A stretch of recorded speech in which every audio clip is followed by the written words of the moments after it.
Well, good evening, everyone. I think we have some more seats in here. If you don't mind coming closer to the front. Nobody ever likes to be close to the front. But welcome to the Ferndale City Council meeting for Monday, June 10th, 2019. Please rise as you're able for the Pledge of Allegiance. I pledge allegiance to the flag of the United States of America and to the republic for which it stands, one nation, under God, indivisible, with liberty and justice for all. Thank you very much. Barb, would you call the roll, please?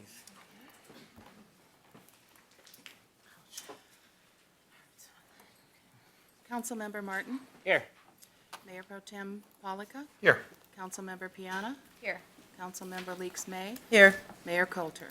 Here, thank you. We have a quorum this evening. Next item would be the approval of the agenda. Your Honor, I'd like to move that we remove item 4D, the City Parks Improvement Presentation, to the next council meeting. And also, I have a request to strike item 7Q, Traffic Control Order 2019-02. All right. Any other changes to the agenda? So I'd move that we accept the agenda as amended. Support. All right, it's been moved and supported. Any discussion? All right, Barb, would you call the roll? Councilmembers Piana, Yes. Leaks May, Yes. Martin, Yes. and Mayor Pro Tem Polika, Yes. and Mayor Coulter. Yes, thank you. The agenda is approved.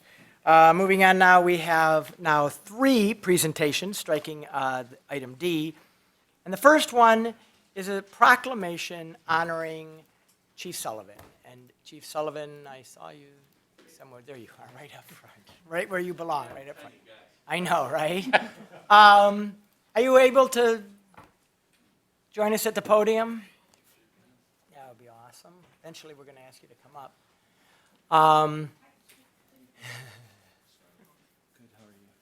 For those of you in the community who don't know, although I think it's been widely reported, Kevin has retired as our fire chief just within the last couple of months. I don't know what the exact Yep. date was, but I think we made it official we made it in April, somewhere in there. April. But I want to tell you a little bit more about Kevin Sullivan. And so we have a proclamation that I would like to read, and then I think we have some discussion as well.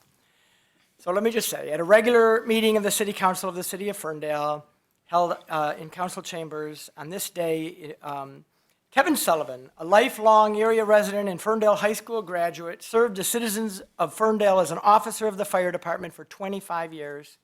Kevin was hired by the Ferndale Fire Department as a firefighter and an EMT instructor coordinator in 1984 and retired at the rank of Chief of Fire on April 8, 2019. During his career, he was promoted multiple times through the ranks of command to captain in 2004 and chief of fire in 2010. As chief, Kevin was responsible for installing and promoting standards rooted in life safety and helping to expand fire services offerings in the city of Pleasant Ridge and Royal Oak Township. He took great pride and responsibility in serving the families of each of these communities. In Kevin's words, the fire department is the people. Chief Sullivan has an extensive background in emergency medical services and is credited as the department's first certified firefighter with an EMT instructor coordinator certification. Kevin placed emphasis on emergency preparation for any scenario that the public might face. He directed a myriad of emergency responses during the flood of 2014, including floating cars, stranded people, clogged traffic routes, and downed live wires. In addition to his regular duties, Kevin established the city's first CERT team, which is Community Emergency Response Team, and focused on forging relationships with FEMA and other emergency response units in the wake of the 2014 flood. He is known for going above and beyond the call of duty in all emergency situations, no matter how small, such as his rescue and resuscitation of a small kitten involved in a home fire in 2016. True. So I, Mayor Dave Coulter, on behalf of our Ferndale City Council, extends the city's congratulations to Chief Kevin Sullivan on the occasion of his retirement.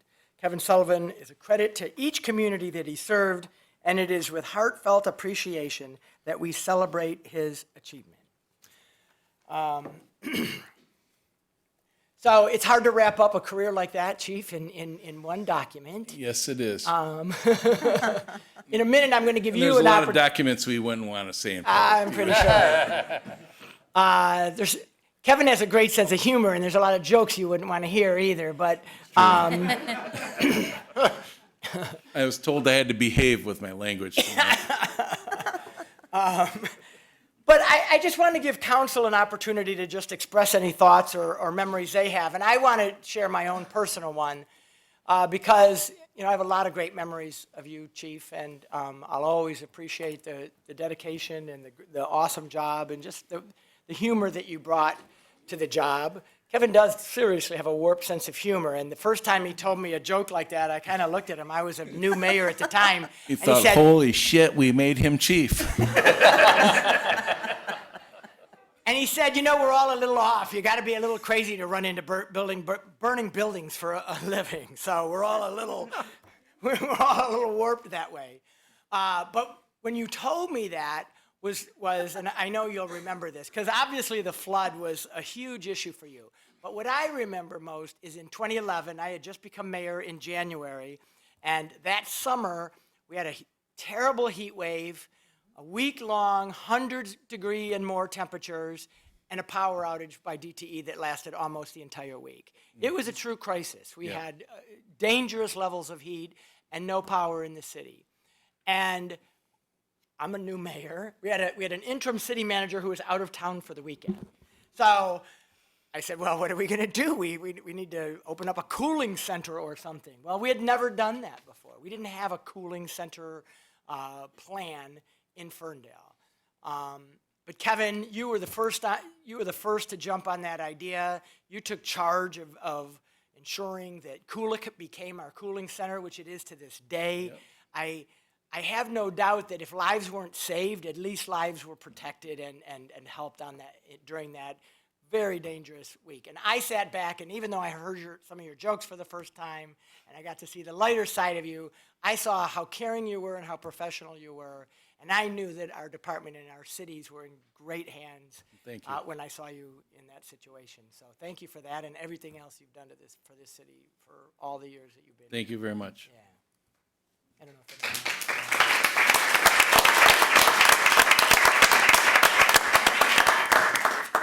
I would, through the chair. I can't thank you enough for your service. I mean, you're a lifelong resident, but this is your town. There's no question about it.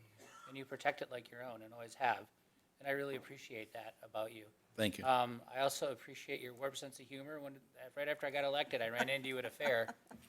And I said, I just had 2 coney dogs. I said, I got to go. I'm about 20 minutes from a nap. And you said, Councilman, you and I think a lot alike. We're gonna And I appreciate that. So I hope you come back every year and tell us not to park on our leaves. And, Oh, yes. And everything else. You're going to be missed. And it's really been my honor to work with you. Thank you. Mine too. Thank you very much. Through the chair. So, Chief, I've got some really special memories of you.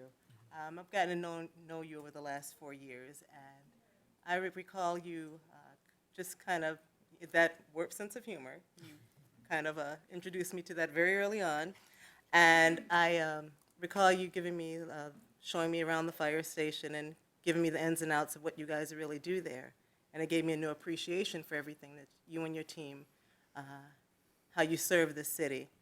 So I particularly appreciate everything that you've done, the safety that you've provided to this community. I love that your name is always going to be a legacy in this community. I mean, the Sullivans go back a long way. Yep. So Following in my dad's footsteps. That's right. That's right. So I just want you to know that I expect to see your Well, I'll be around. and we'll have to when we have. I'm those not gone. All Not right. that easy. Yes, when we have those events, I want us to be the table sitting buddies that we always are at every That's one of right. these events. Okay. All right, Okay. you got it. And then through the chair, I just want to say, just echo everything. I'm sorry I wasn't around to go to your retirement party Oh, that's last okay. week. I really was sad that I wasn't able to attend.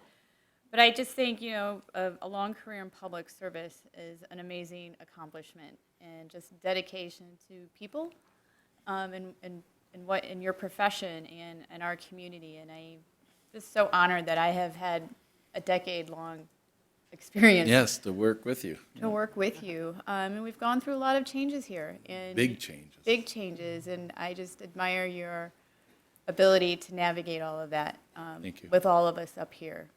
Because we had some rough times, Yes, we did. But we made it. but we made it. And we went up in the big ring Yes, together. that's the And I'm afraid of heights, so I was in good hands. Everyone always announces that once we're up there. You didn't see my death grip like on the way up, though. Yeah, I can tell when the metal starts bending on the rails that people are afraid. Well, through the chair, I don't think your humor is warped. I think it's perfect just the way it is. We're buddies that way. I really appreciate your professionalism in your job. You can be funny one minute, but the minute that something requires your attention, you are right on it. Thank you. I'm going to miss our interactions and the various events that we worked on together. But I know that you'll be within the community and you'll keep us on our toes, so I appreciate that. And I appreciate the work that you did in improving the fire department. I mean, you had an impact on a lot of lives within that department, the Thank people you. that served under you, and you are a credit to them.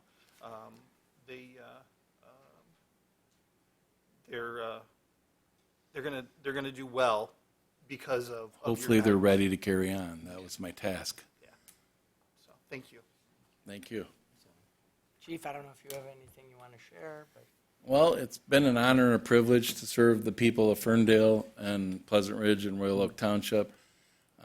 It's been an honor working with all of you because many of the things I did for the fire department would not have been available if council hadn't found the monies and the support I needed to get it done.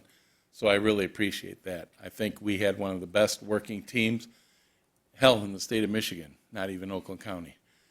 You can't get a city staff and political body and department heads all to work together the way we did to accomplish what we did. And I really love being part of that. And I thank you. So,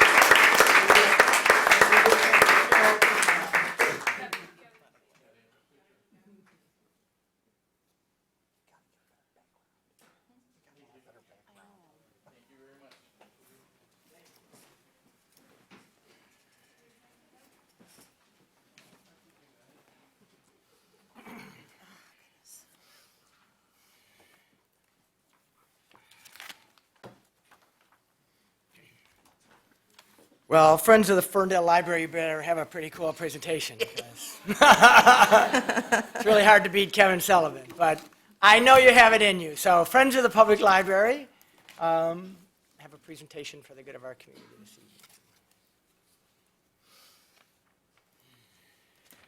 evening.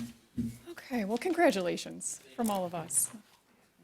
And by the way, I'm sorry, but I neglected to mention that Chief's wife, Shelley, and family are here, and so we want to thank you for lending Kevin to us for all of these years.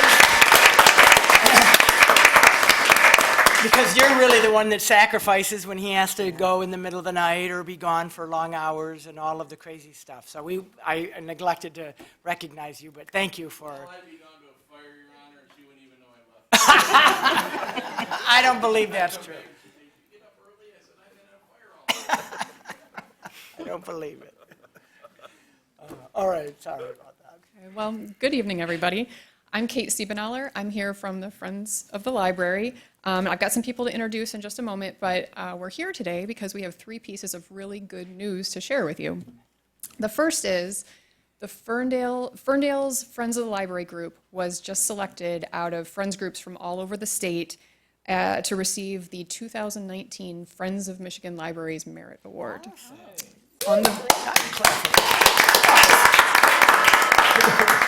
It was awarded on the basis of the planning, implementation, innovation, and community involvement demonstrated by an event that we held last year. We called it the Great Ferndale Cake Off, and it was kind of our version of one of those cooking competitions that you see on television. Only our version had both a Judge's Choice winner and a People's Choice winner. So the Merit Award that we received, it came with a plaque that I think we're going to display in the used bookstore inside the library. And it also came with a cash prize that we used to purchase a globe for the children's section of the library and some other supplies and books.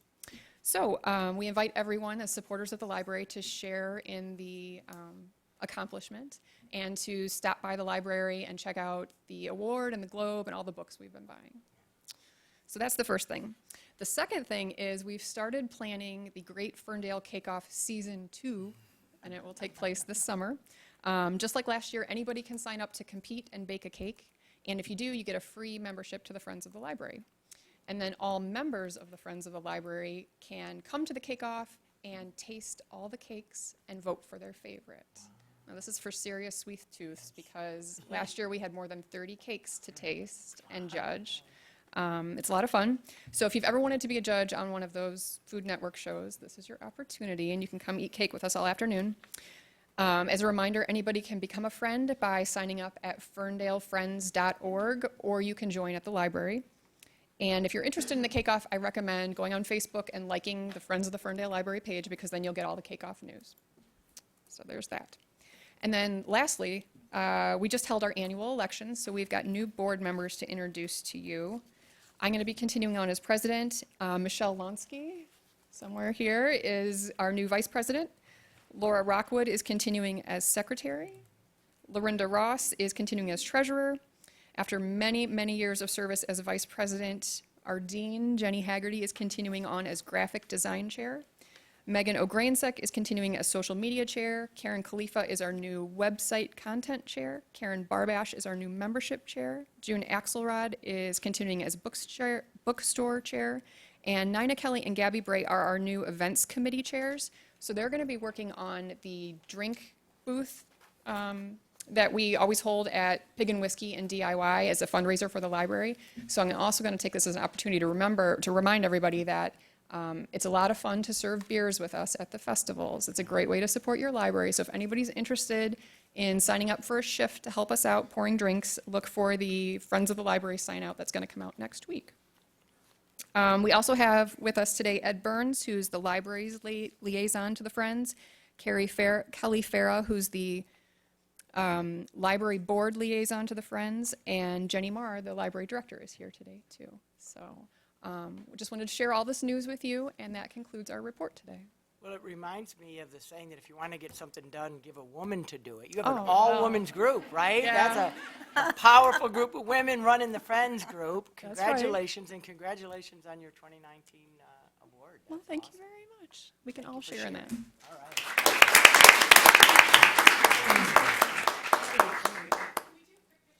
Of course, please, yes. Okay, you ready? Come on.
And in our third presentation today, I want to introduce, or should I say reintroduce, someone to our community, who many of you may know.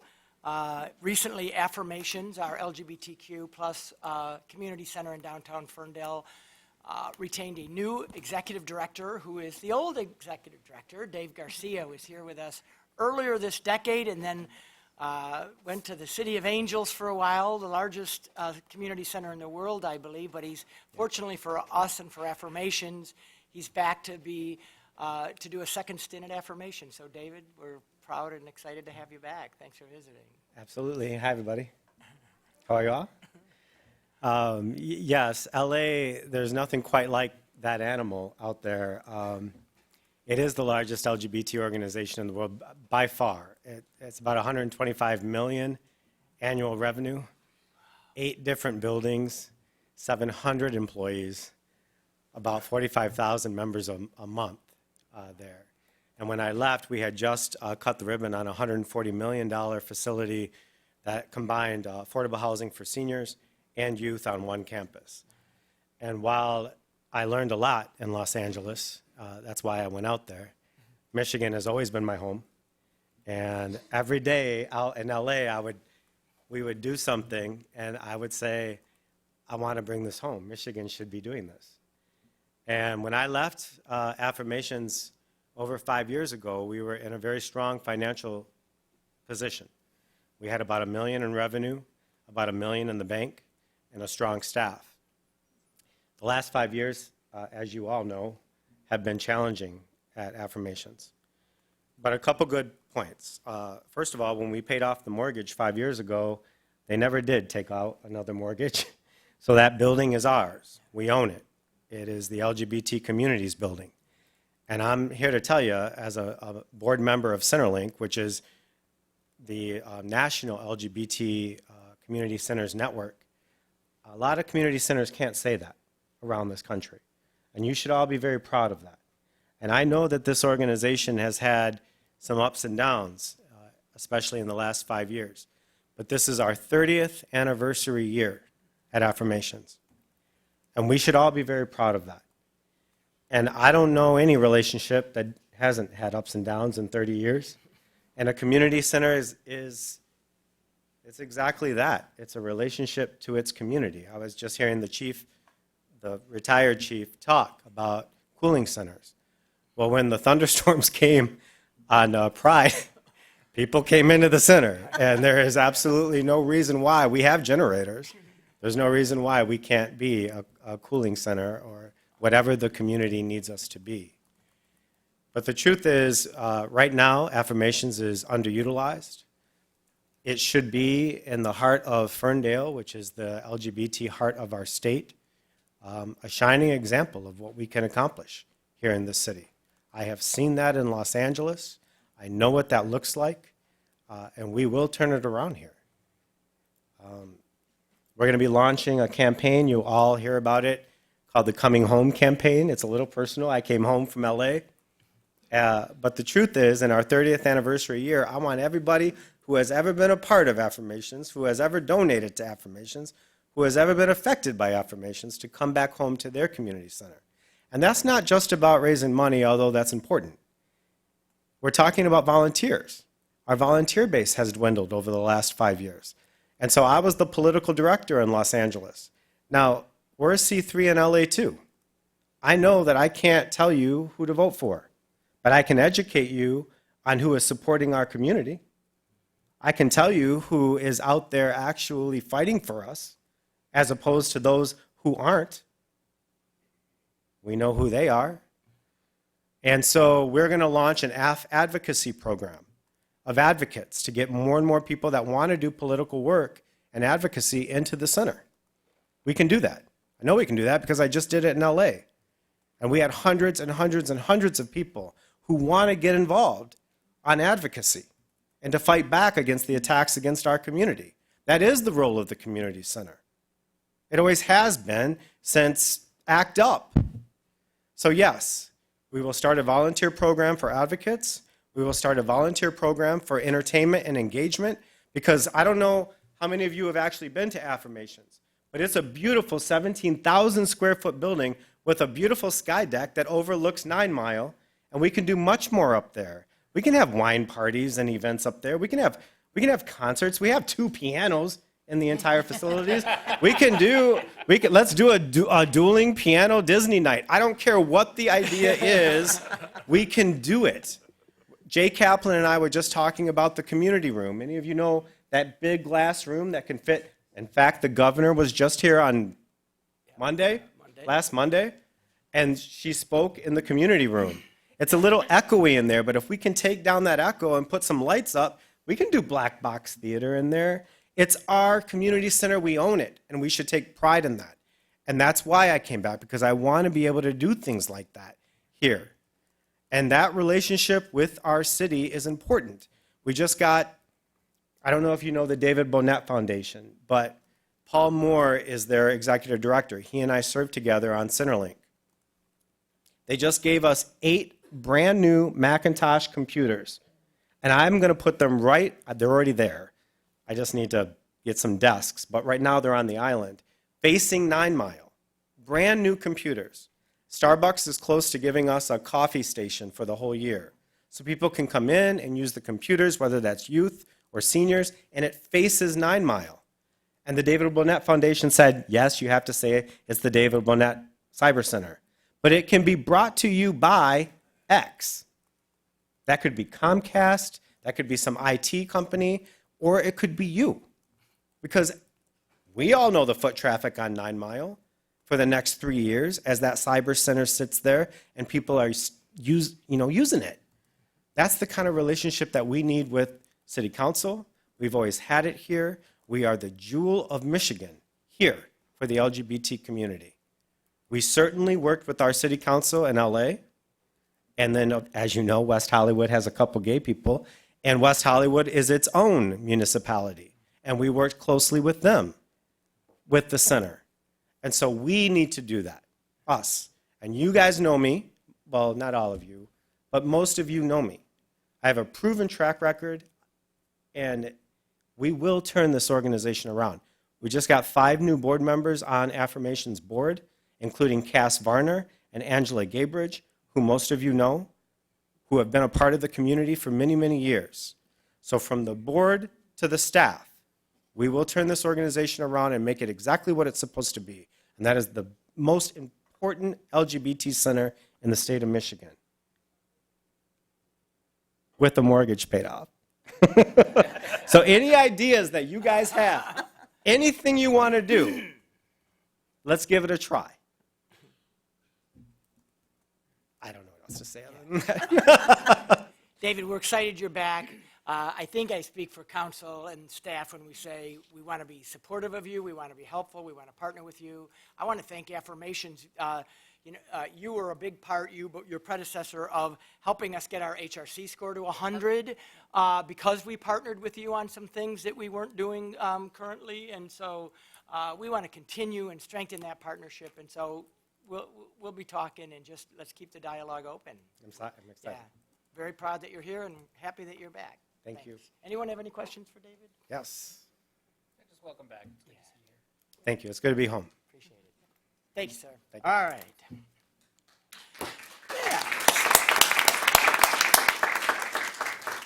All right, now our next item of business is called audience, and that is your opportunity, if you're here with us in the audience, to come up and address council on any issue that you'd like that's not on the agenda, because you can speak to that item when we get to that part of the agenda. But if you'd like to speak to council, come on up, give us your name and address, and 3 minutes is yours to talk about whatever you would like. Yeah, right here at the podium.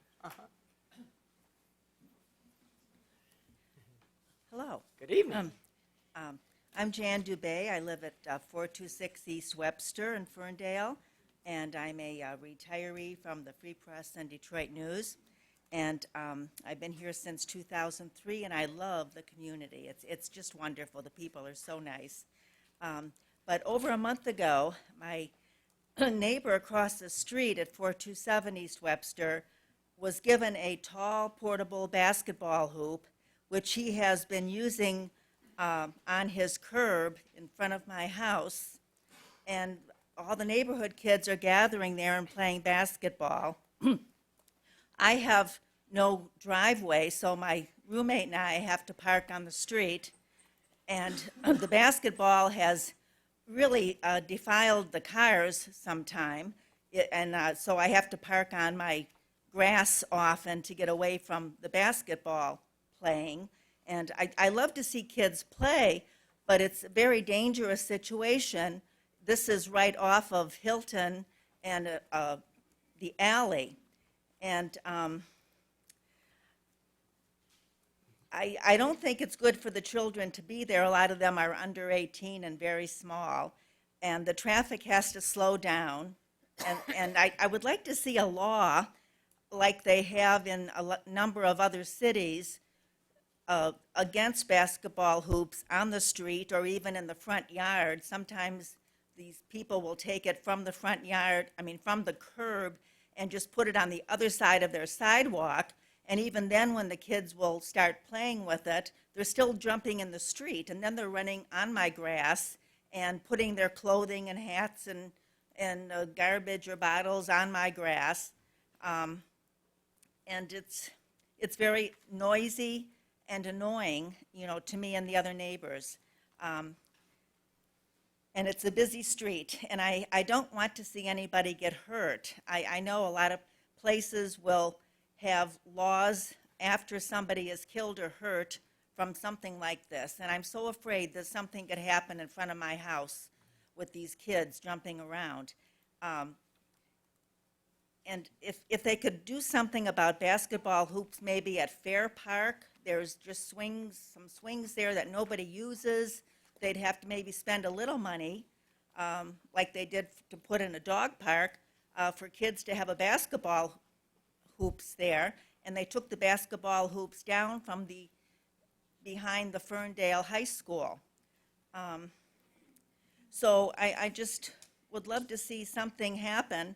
And I've included some photos that I'm going to leave behind for the council members of the children playing and the positioning of the hoops and how I Googled some of the other cities that have laws against hoops on curbs in the cities for basketball. So please try to get a law in place because other people are going to be seeing this and pretty soon they're going to be all over the place. And Ferndale is a busy city. It's not a suburb with cul-de-sacs and things. So Thank you. And if you'd like to give those to our clerk, she'll make sure that each I of us will. get it. Thank you very much. And I noticed on here, you have your address.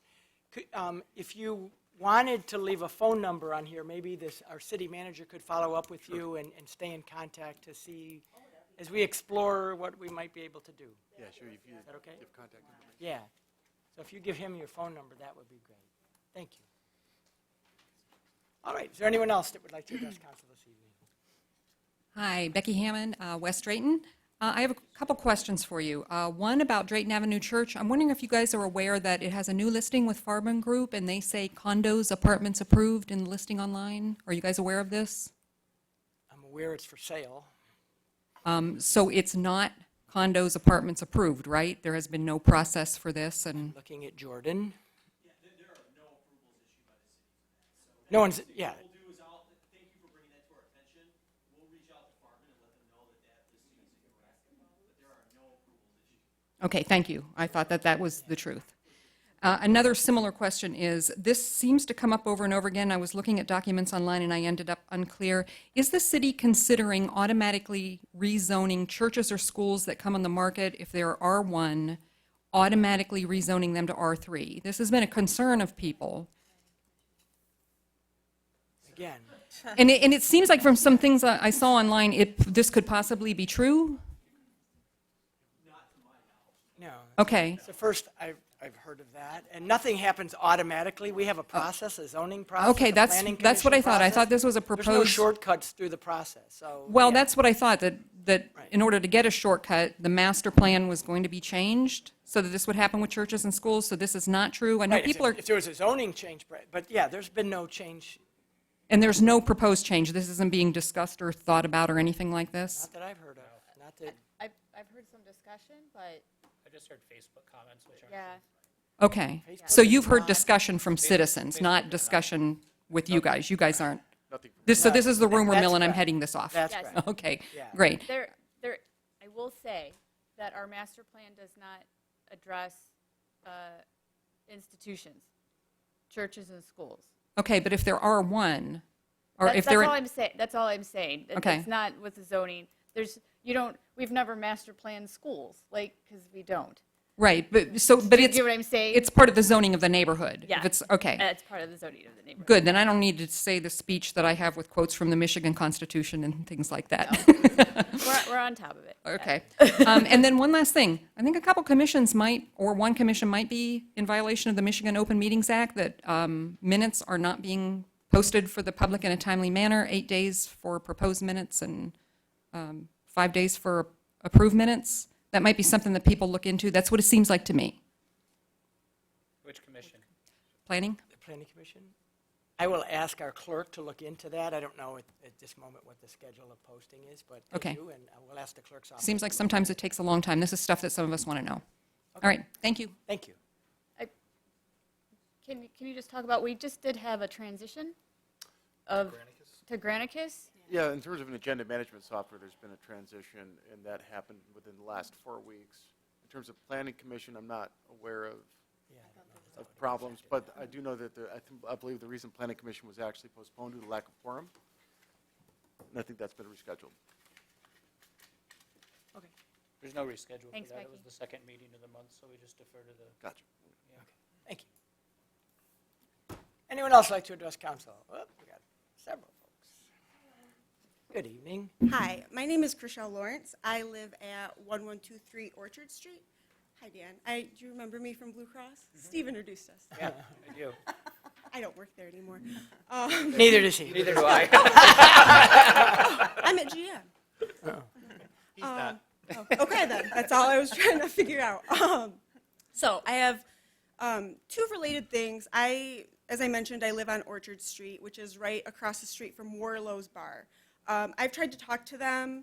I have a couple neighbors that have tried to talk to them. There's like a brick wall that businesses usually have in between their parking lots, or a business and residents. I have it on my side. There's an IT building on one side, and there's a wall. Well, they took down the wall last year because it was tipping, because people were, hitting it with their cars when they were, drunk, or the plows would plow snow into it, and they're not putting it back up. And I really hate to say it, but there needs to be a wall built there. But there does. So right now, the neighbor who lives there is like just letting the grass and stuff grow because the lights are shining right in his windows, and it's very unsightly. And I talked to them yesterday, and they told me that they had no idea that that was an ordinance, and no one had talked to them about it. The second piece, so if there's a code enforcement person. So I the could get- person, and I guess I'd say Jordan, but code enforcement falls under him. So Jordan, Okay. if you want to give her your contact information, Awesome. Thank you. someone in his area could help you with Okay. that. Yeah. The second thing, it's related. I know it's not their fault, but the curb in front of my house that it's supposed to be painted yellow, like don't park there, like right by my driveway and to the end of the road, is faded. So cars park right up on my driveway, and it's very irritating. And Warlow says the curb wasn't painted, so in order for them to care, it needs to be repainted, I guess. And our road was just finished within the last year or so. So who would I talk to about that? We will get the DPW in contact with you on that. Okay. Yep. All right. Thank you very much. All right. Yep. Thank you. Yep. Thanks, good to see you again. Thank you. Thank you.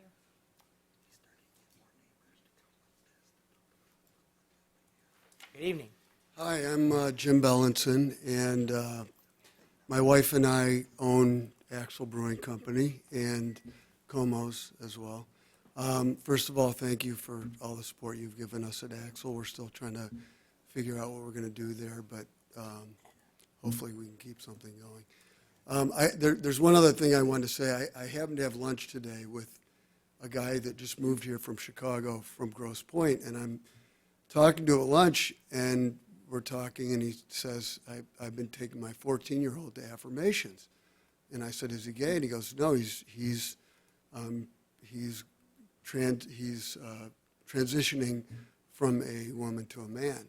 And having this place for him was an amazing thing, because I mean, there aren't really many places. I mean, the guy lives in Grosse Pointe, and he's bringing his kid here, and there just aren't places like that around. So I didn't come here to mention that, but it came up during the last guy. I thought it was really cool. I'm really here to talk about the Traverse City Whiskey Company, because I know that's going to come up later. But it is on the agenda, so I would give you an opportunity to speak to it then, if you don't mind. Can you stick around or no? No, I can stick around, but I'm just 2 seconds. I just want to say that the parking that's going to happen there is no more than was there before. In fact, it's less, because we've changed some of the use upstairs above the bar, and also, Jared, the operator, that's a cool Michigan-based company. I think it's a great use for that space. He's the kind of person that makes investments. He's got liquor that's been sitting in barrels for years, and he's not going to get any money from it for a long time. And I just think it's a cool thing, and I don't think that there are any ordinances that have been broken, and I just hope you approve it. And that's all I want to say. Thanks, Jim.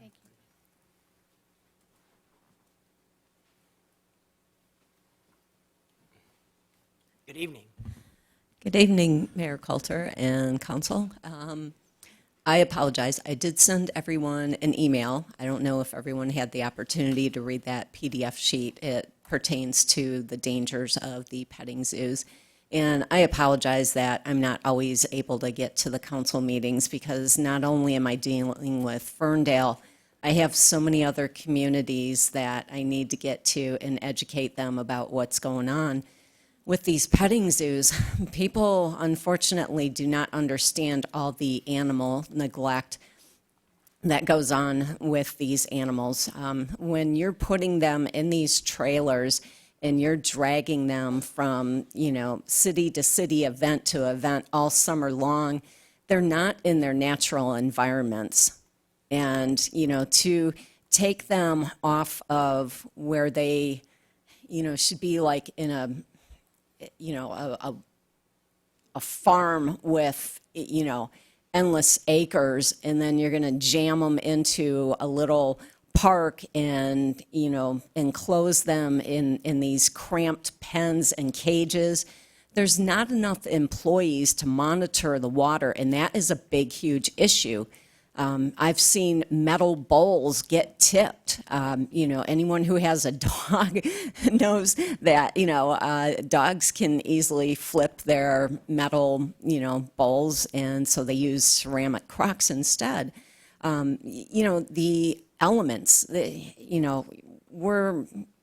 today's been a really odd day weather-wise, but, Saturday was, pretty hot. And so when you're putting these animals out in the heat, and rabbits do not do well at all in, heat and humidity like that. They're high-stress animals. They're prey animals. They don't do well with travel. And then these petting zoos are not regulated. There's no one there to check them in. There's no records being kept of when they're injured, they become ill, or they've died en route. Fowlerville last summer, even though those pigs were vaccinated, people still got sick with swine flu and coming into contact with the animals. There's no signs, there's no education to teach people that these animals transmit zoonotic diseases. So, it's a false sense of security to rely on those vaccinations. And you cannot vaccinate rabbits. The pony rides, those are just as bad. I would ask that you think about, how would you feel if you were out there all day for hours on end, and you've got kids on your back weighing, easily 100 pounds. Sometimes they do a 50-pound restriction, others do 100 pounds. Do you want that on your back for hours on end and kids screaming in your ears? I mean, this is bad for the animals. I would propose an alternative, and the great thing is you've got Marnie here, and she's with Barn Sanctuary. That would be a perfect alternative to petting zoos. And for, kids and families that, maybe that's a financial hardship for them, I'm sure there's a way, to create a way to cover those expenses, whether, it's like, looking into grants or scholarships or maybe doing some type of, fundraiser, work with the schools, field trips. There's so many different ways that, I hear this all the time that if these kids, if it weren't for the petting zoos, they'd have no experience with these animals. And I am here to tell you that is absolutely not true. There's alternatives. There's Barn Sanctuary. There's Sasha Farm. There's Pan Equus Animal Sanctuary in Oxford. So they're all, roughly an hour away, but it is the most kindest, compassionate thing that Ferndale could do for the animals. And please, if anyone comes requesting permits for petting zoos and pony rides and whatnot, I beg you, please, for the animals, please stand up for them, be their voice, and say no. If you have any further questions, I'm more than happy to answer them. I will try to stay for the rest of the meeting, but I'm ready to fall on my face. I've been at work all day and I haven't ate. So it's amazing. I've, retained conscience, consciousness just to say my piece here. So thank you so much for allowing me to share this. Thank you. Appreciate it.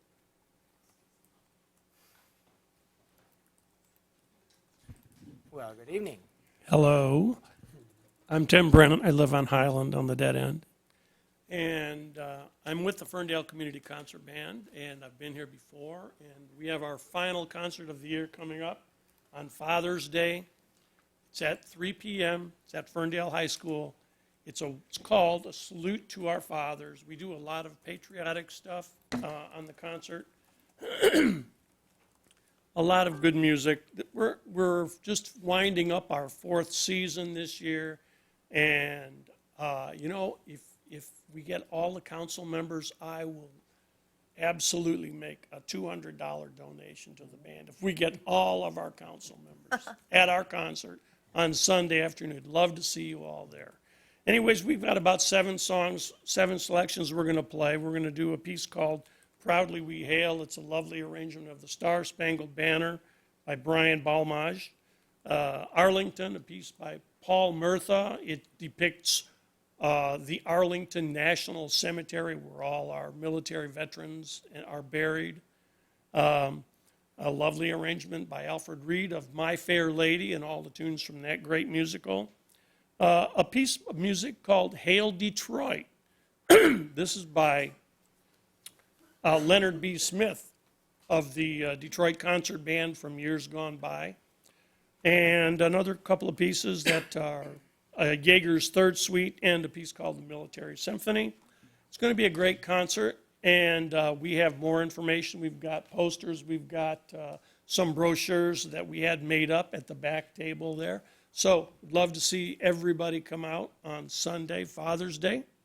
And also, this is new this year, we have a small 7 or 8 piece jazz combo that will be playing prior to the concert in the Ferndale High School Commons. So if you like good jazz, come on out and give a listen. Thank you very much. Thanks.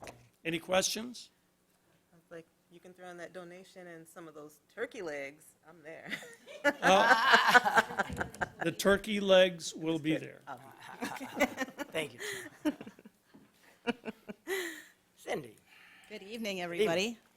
I would like to encourage you all to go to the band concert, too. Not only are they really good, I kind of know this guy. We were raised in the same family. He's my uncle, so I know he's a little frugal, so I'd love to see him part with a couple $100. That being said, there's lots happening in downtown Ferndale. June is Art Month. So if you haven't seen all our lovely business windows decorated for Pride, we are having a contest, so there's still a little bit of time to vote for your favorite. The People's Choice Award winners will win $200, plus we have some judges, and they'll be judging 3 different categories, and those winners can each win $100. So it's a great opportunity to walk around downtown, check out the windows, and vote for your favorites. While we're talking about walking, our Wednesday walks this month will feature on the public art in downtown Ferndale, so we'll be doing some art tours. So every Wednesday at 5:30, we meet right here in the City Hall parking lot.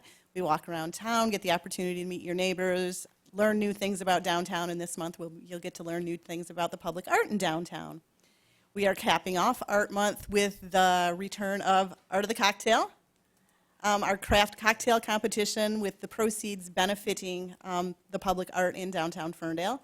It will be Thursday, June 20th, a week from this coming Thursday, at M Brew in Valentine Distilling. Limited tickets are available. They're $40. Again, all the proceeds go towards supporting public art in downtown Ferndale. We have 10 local bartenders who will mix and mingle and kind of compete in a chopped style competition with a pantry of ingredients. We have 5 brand new to the scene bartenders. We have 5 returning bartenders, as well as 1 returning champion, to see if she can become the first repeat champion. We also have a silent auction that will have a lot of really cool, unique items, so we just like to invite everybody out. Besides that, there are some things happening in downtown. You may have noticed there's a new business across the street, Hook and Eye, Alterations in Vintage Clothing, just opened up. So if you need your clothes altered or you need some cool new pieces, some cool new old pieces, stop in. They're super neat people. Brooks Brewing will be opening soon on Woodward. And if you didn't notice today yet, if you haven't been down Woodward, the Magic Bag is getting a facelift, and they are redoing the marquee. So we're excited to see what great pieces they're going to add there. So lots happening in downtown. Thank you, Cindy. Thank you. Appreciate it. Michael? Hello, I just want to remind everybody that Saturday, June 22nd is the 3rd annual Front Porch, and that will be featuring 57 bands throughout the day from noon to 7 at 30 different porches on the east and west side of Woodward. So if anybody wants information specific to the schedule, all you have to do is go on to thefrontporchmi.com, and that's where you can get all the schedule and find out where your favorite band's going to be playing. Thank you. Great festival. Thank you. Hi, I'm Sharon Chasson with the band, but I let Tim do my speaking this time. It was You nice did a to great have a job. different face and a different voice. Driving around today, putting up lawn signs about the upcoming concert, it dawned on me the parking, well, actually the church property that's for sale next to the Como's parking lot.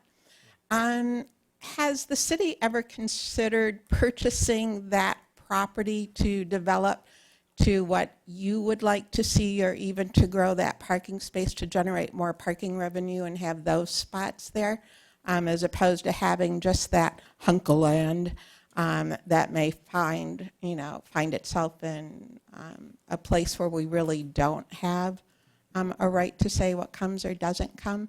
And I've never heard anybody speak of that property.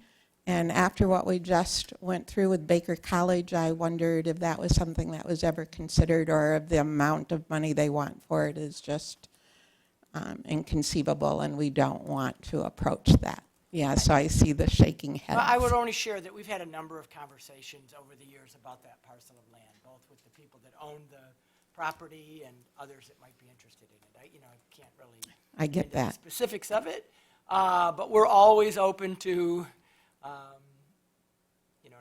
a development or a proposal that we think might have some potential.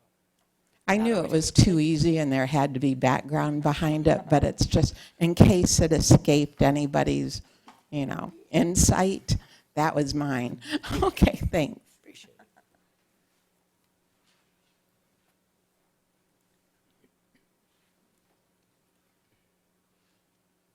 Good evening. Good to see you again. Yes, good to see you again. Thank you. Carol Morency, 415 Withington, and I came tonight because I wanted to thank everyone, the city, the Ferndale Police Department, and other police departments. The kindness that we've been shown is unbelievable. Even a city councilman called me to see if I was okay. Several likes on my post on Facebook, and then there's Heather Van Pooker, the best there is. They don't come any better. She took care of us like she was our mother. And let me tell you, there was a lot of us scared. I'm sad about the ending, but I'm really happy that we're so well taken care of. Thank you. Carol, thank you. We're glad you're taken care of as well. I see Heather behind you, and we appreciate her. She wants to catch me if I fall. Always the mother, yes. But thank you, and it was a tragic and dangerous situation that you were all in, but we're glad that you're all safe, and we appreciate the cooperation of the residents was outstanding, so we appreciate that, and please let the residents know we appreciate their cooperation during a very difficult situation, and the cooperation of the residents around that apartment complex as well. So they took the police department's warning seriously, and they stayed away, and they did what we asked, and as a result, like you said, the ending wasn't perfect for, unfortunately, the gentleman was lost, but no one else was hurt, and appreciate you coming here and sharing that, Carol. Thank you. Great to see you. And this young man back here who helped me just a few minutes ago, he's been in our building, he's talked to us, you've ordered grief counseling for us, right? I just can't get over all the help we got so quickly. Thank you. You're very welcome. How do I get out of here? Thanks, Carol.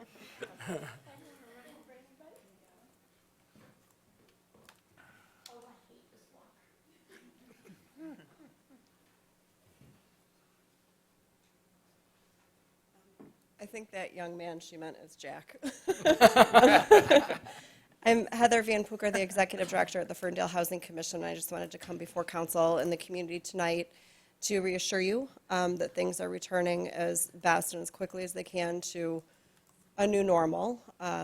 The response by your team, I can tell you, was impeccable. I know I had the opportunity to speak with a couple of you as you came by and expressed your concern for us and the contact. I just can't tell you how much we appreciate. But truly, from the police, various agencies, your fire department, the community at large, it was just fantastic. And I wanted to let you know that it is such a fantastic reflection on this community. Our residents were cared for so carefully and with their safety absolutely first. As I said, we're kind of returning to the process of normal. We're tending to some immediate needs. And then from there, we're going to look forward to how we can reflect in terms of policy and procedures on making any improvements that we can identify. We're going to do that. I've been in touch with Joe already to try to team up. I'm going to meet with my board tomorrow and identify hopefully a small task force that can really, pick apart and take a look at what can be done differently and better on a move forward basis. This is unprecedented. So there's always an opportunity to look forward in a different way. So I just wanted to answer any questions and let you know slowly but surely there is the healing process underway, and I just wanted to reassure you about that. Thank you. Does anyone have questions for Heather? No, I just appreciate your leadership. You were impeccable as well, and I heard that from several residents, and so they appreciate it, I know, so do we. Thanks, Heather. Have a good evening. All right. Is there anyone else that would like to address council this evening? Seeing none, we'll move on in the agenda. The next item is a public hearing. A public hearing on the 133 University conditional rezoning. And Erin's going to present that this evening. Good evening. Hello. Yes, so I'm here to present a conditional rezoning for 133 University. The current parcel is zoned as P1, which is vehicle parking, and they are requesting a rezoning to R2, which is single and two-family residential, to permit a two-family dwelling use. As part of this, the master plan, the goal is to integrate traditional residential to include compatible low-density housing, and the future land use map recommends traditional residential as intended use of character for this parcel in particular. Like I mentioned, it's adjacent to other similarly zoned land, and on May 15th, 2019, the Planning Commission recommended the approval of the conditional rezoning for 133 University from P1 vehicle parking to R2 single, two-family residential, and recommended for council approval this evening. I did want to mention, too, that if this is approved, there is a time frame for when the improvements could be made to the parcel, and if they are not made to the parcel within that time frame, it reverts back to the P1 parking zoning.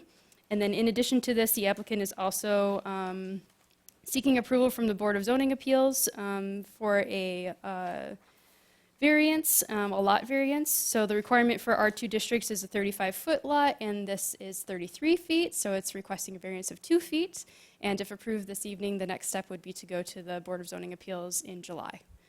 So the applicant is here to answer any questions and provide any background as well. So I invite them up if they would like to speak and present Yes. anything. Yeah, come on up. Good evening. Good evening. Brian Watson, 325 East Lewiston. All right. I mean, she covered it, but if there's anything that you'd like to add about what, your intent? At this point, she's covered our intent very well, yes. Okay. All right, well, stick around because this is actually a public hearing, and so this is now the public hearing portion, and I'm going to ask if there's anyone from the public that is here this evening that would like to address council on the rezoning request at 133 University.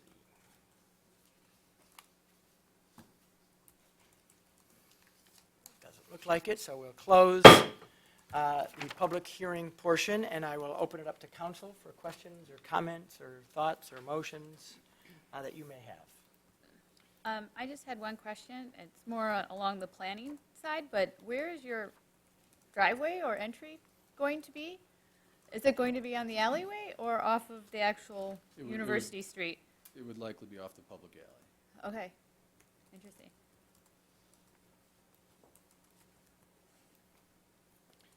Other questions? I'd move that we approve 133 University Street, parcel number 242-534-253-022, the conditional rezoning from P1 vehicle parking to R2 single/2 family residential with the following findings and subject to the following conditions as listed in the packet after a public hearing was held and set as the published this date and place. Support, and I still have questions. Oh, I'm sorry. All right. Moved and Do we know the history of the property? Was there ever a house on that property? I do not know that. Okay. It's been vacant for some time, so it hasn't really been utilized as of late. I'm just wondering if there was a house there before that, maybe in the 60s or 70s burned down. It's just been an empty lot since. So I wondered what the history was. Because it is awful narrow, 33 feet for The lot, has a unique shape, so. Yeah. At the front, it's 33 feet, but at the rear yard, I think it's 80 feet wide. And it obviously tapers it. Yeah. So through the chair, Yeah. So the purpose of this rezoning and for what you want to see there, is this just the nosiness in me, okay? I'm sorry about that. Is this something that you want for yourself or something you want to make available to another family? How do you propose using this? It would be an investment property. Investment property? So Yeah. you'd be a landlord for this property? Correct, yeah.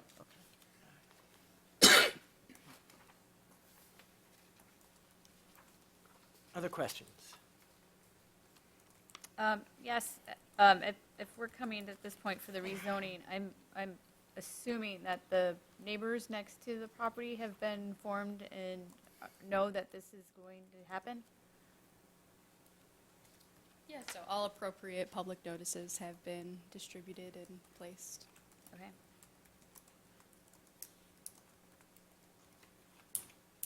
All right. Any last comments or questions? We have a motion and a support. Barb, would you call the roll, please? Councilmember Leaks May, Yes. Martin, Yes. Mayor Pro Tem Polika, Yes. Councilmember Piana, Yes. and Mayor Coulter. Yes, thank you. That item's adopted. Thank you. All right, good luck.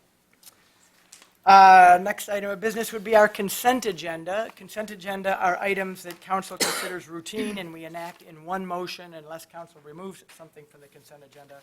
So let me read that now, and then we'll have an opportunity to comment on it following the reading of the consent agenda. So item 7A is the approval of the Gun Violence Awareness Day proclamation. Item B is the 2019 Pig and Whiskey License Agreement. Item C is the Blessings in a Backpack Run for Saturday, August 24, 2019. Item D is the CN Railroad Signal Maintenance Invoice. Item E is the pay stations upgrade quote. for the LTE modem upgrades and the Luke 2 units, coin solar units. Item F is the purchase of the case skid steer, quote. Item G is the emergency DPW gate repair, quote, from West Metro Door. Item H is the approval of the summer 2019 special assessment to the tax roll as submitted by the finance director. Item I is the emergency services contract with South Oakland Shelter. Item J is the consideration of the storm drainage facility maintenance agreement for 1921B Hilton Road. Item K is the approval of the ordinance to amend Chapter 12 misdemeanor offenses to add Section 12 through 37 to the Ferndale Code of Ordinances. These are concerning possession of concealed firearm by a person under the influence, implied consent firearm, and possession or use of firearm by a person under the influence. Item 7L is the 2019 Local Road Improvement Matching Fund Pilot Grant Approval. Item 7M is the appointment of a representative and alternate to the SACRA Board of Trustees. Item 7N is the America in Bloom Grant Agreement Approval for the Ferndale, Michigan Grant Agreement. Item O is the Traffic Control Order 2018-03. 7P, Traffic Control Order 2019-03. 7R is the Traffic Control Order 2019-01. 7S is the Traffic Control Order 2018-04. 7T is the Traffic Control Order 2018-02. 7U is the Oakland County Gang and Violent Crime Safe Street Task Force Memorandums of Understanding.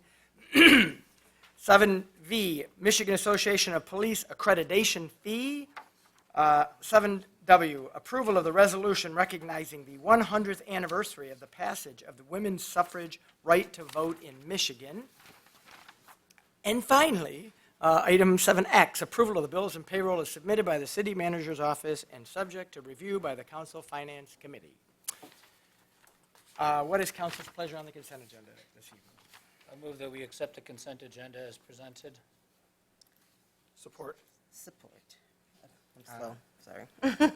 The consent, it's moved by Martin, supported by Lake Smay. Now, any discussion on the consent agenda this evening? So one of the items on the consent agenda was the approval of Gun Violence Awareness Proclamation Day. A couple days And I think we have late, a visitor in orange. Yes. You're welcome to come on up if you'd like. Yeah. Sure. And we have a proclamation that the councilwoman can read, but if you'd also, Heidi, right? Yeah. If you'd like to, no, come on up. Where you, oh, you got it. But if you'd like to, you're a driving force behind us doing this. You remind us every year that this day is coming, although from what I've noticed, it's spreading. So I saw Oakland County has done a proclamation, other communities as well. 36 cities in the Oakland County, I believe. That's And wonderful. So. So congratulations. I think we were Thank one of you. the first. Yeah. Yes, you were the first. The first, Wow. yeah. The first 3 years ago. So Good. So because- thank you again. And my name is Heidi, and I'm at 493 Pearson. I've been a resident here for 10 years now, and in my 10 years here, maybe it's just that I'm hyper aware now, but in light of what we just sadly the tragic incident that just happened, you know, it was just like, wow, you know, it hit home, and so. You know, it's an issue, sadly, it is kind of becoming our new normal, and it shouldn't have to be. So I really appreciate you bringing light to this issue. So thank you very much for the third year in a row. Thank you. And So Heidi, I do have a question. So the actual day of declaration, was it, which, was it It the was 7th? June 7th. It was June June 7th, but it yeah. went on June 7th through the 9th? Yes, yes. And onward? Yes. Okay. And some cities some chose to do a week-long declaration just because of scheduling with meetings and everything, so, yeah. So I'd like to read the proclamation. At a regular meeting of the City Council of the City of Ferndale, Oakland County, Michigan, held in council chambers at 300 East 9 Mile on the 10th day of June 2019, the following resolution was I'm going to go on. Okay. The proclamation declares June 7th to be National Gun Violence Awareness Day in the city of Ferndale to honor and remember all victims and survivors of gun violence and to declare that we as a country must do more to reducing gun violence. Every day, 100+ Americans are killed by gun violence, and on average, there are nearly 13,000 gun homicides every year. And Americans are 25 times more likely to be killed with guns than people in other high-income countries. And protecting public safety in the communities they serve is the mayor's highest responsibility. Support for the Second Amendment rights of law-abiding citizens goes hand in hand with keeping guns away from dangerous people, and mayors and law enforcement officers know their communities best, are familiar with local criminal activity and how to address it, and are best positioned to understand how to keep their citizens safe. And in January 2013, Hydea Pendleton, a teenager who marched in President Obama's second inaugural parade, was tragically shot and killed just weeks later, should now be celebrating her 22nd birthday. And to help honor Hydea and the 100 Americans whose lives are cut short and the countless survivors who are injured by shootings every day, a national coalition of organizations has designated June 7, 2019, the first Friday in June, as the 5th National Gun Violence Awareness Day. The idea was inspired by a group of Hydea's friends who asked their classmates to commemorate her life by wearing orange. They chose this color because hunters wear orange to announce themselves to other hunters when out in the woods. And orange is a color that symbolizes the value of human life.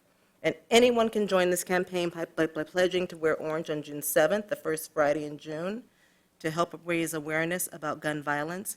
And by wearing orange on June 7th, Americans will raise awareness about gun violence and honor the lives and lost human potential of Americans stolen by gun violence.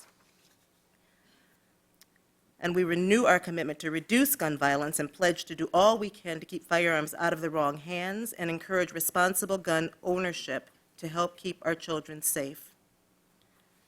Shall we read the motion? That's the rest of it? Okay.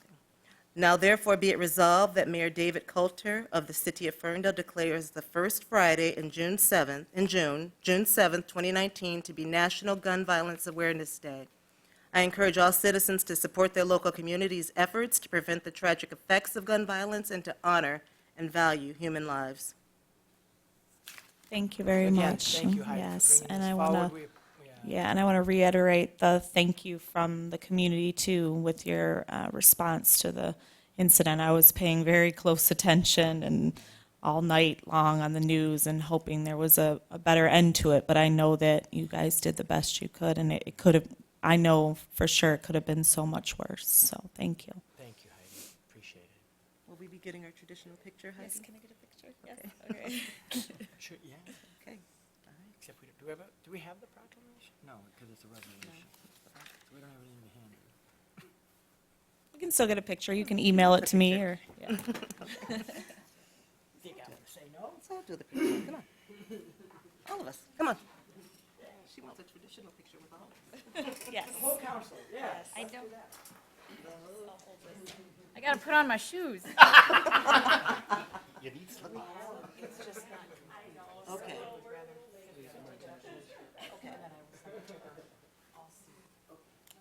we have it. We want to get it to you sealed, so.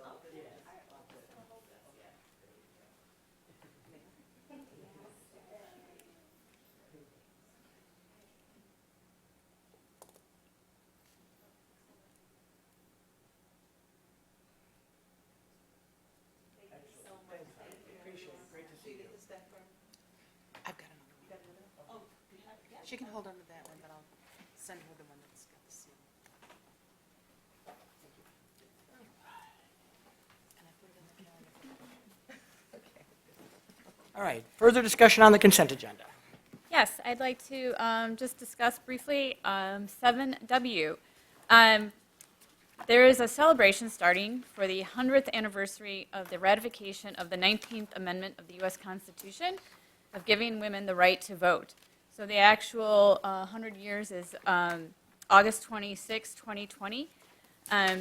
But Michigan was the second state to ratify the 19th Amendment on June 10th, 1919, so today. So I would like to read this resolution in honor of 100 years of women being able to vote.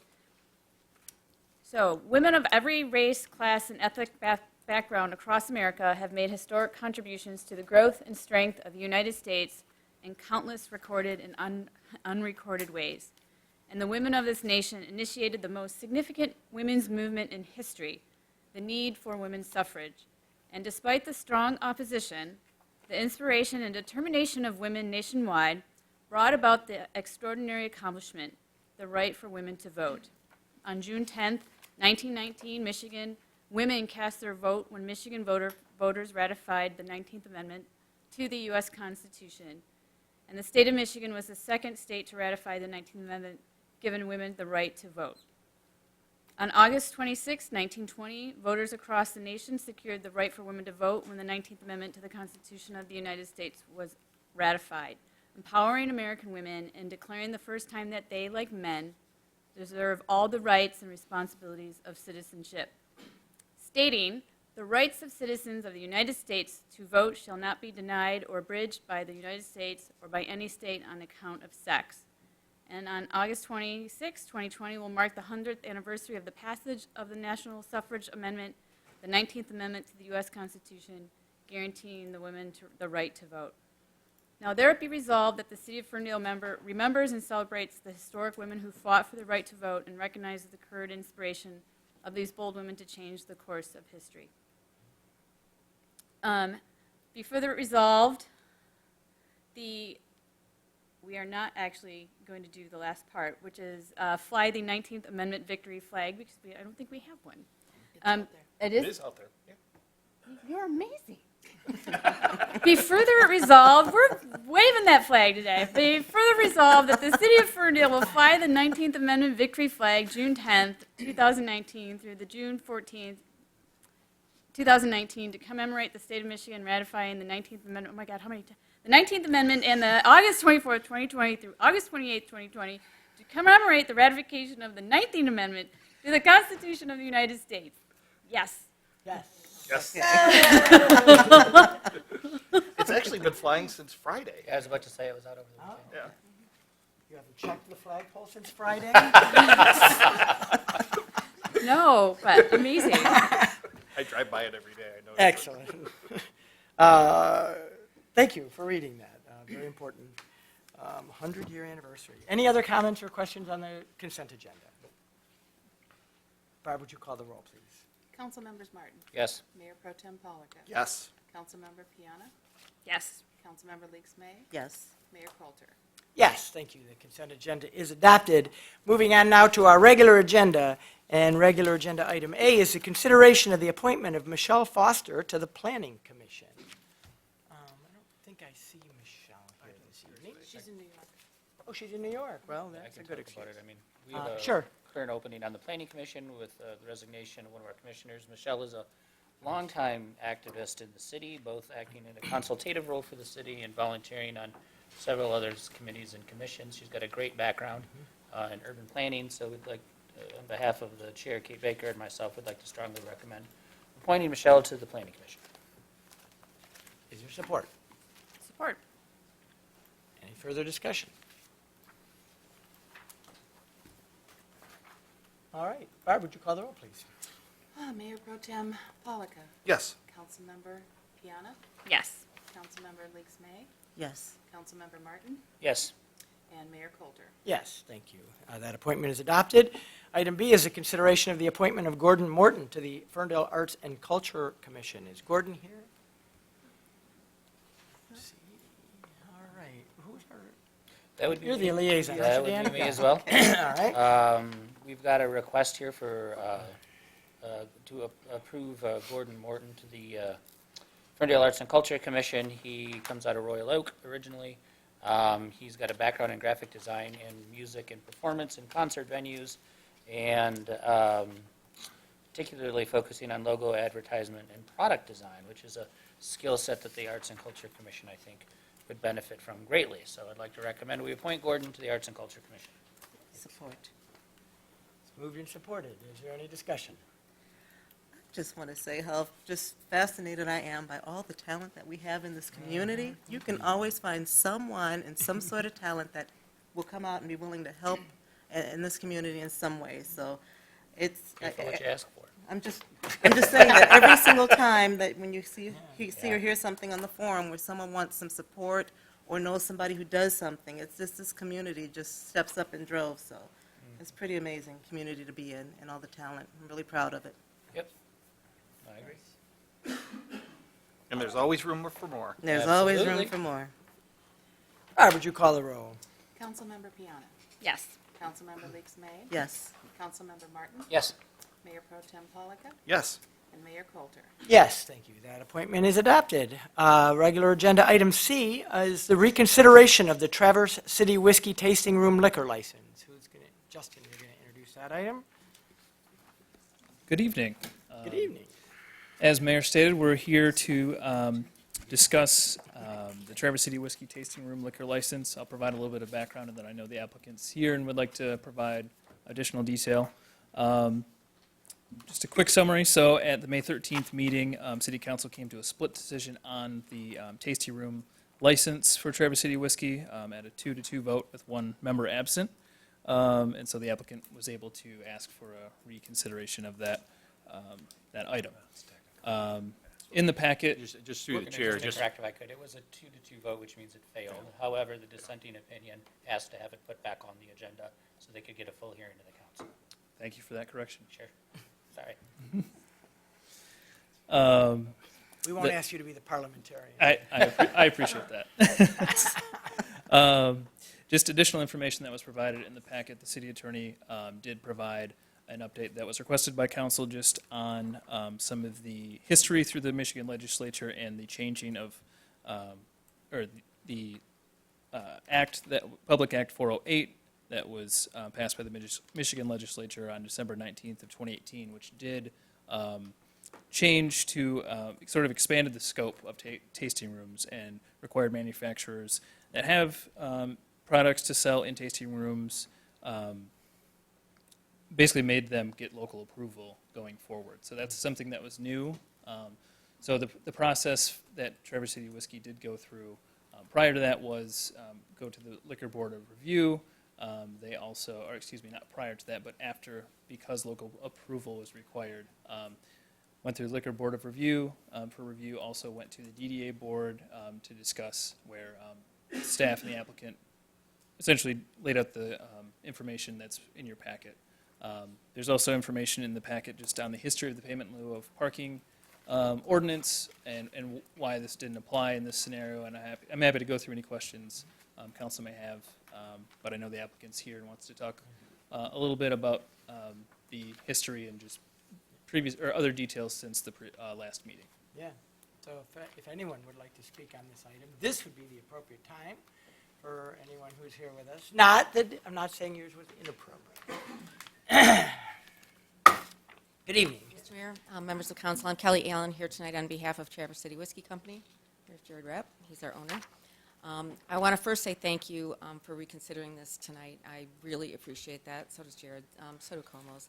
I also want to say that your city attorney and planning director have done such a nice job with this whole entire issue. It's been quite the journey.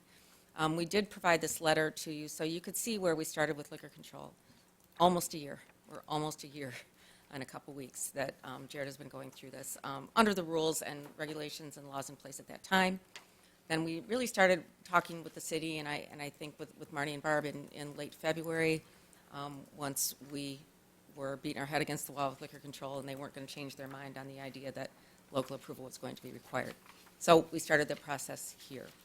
But I think it's important for you to see that, in my experience, when we start something with liquor control, it shouldn't take more than 90 days to get something.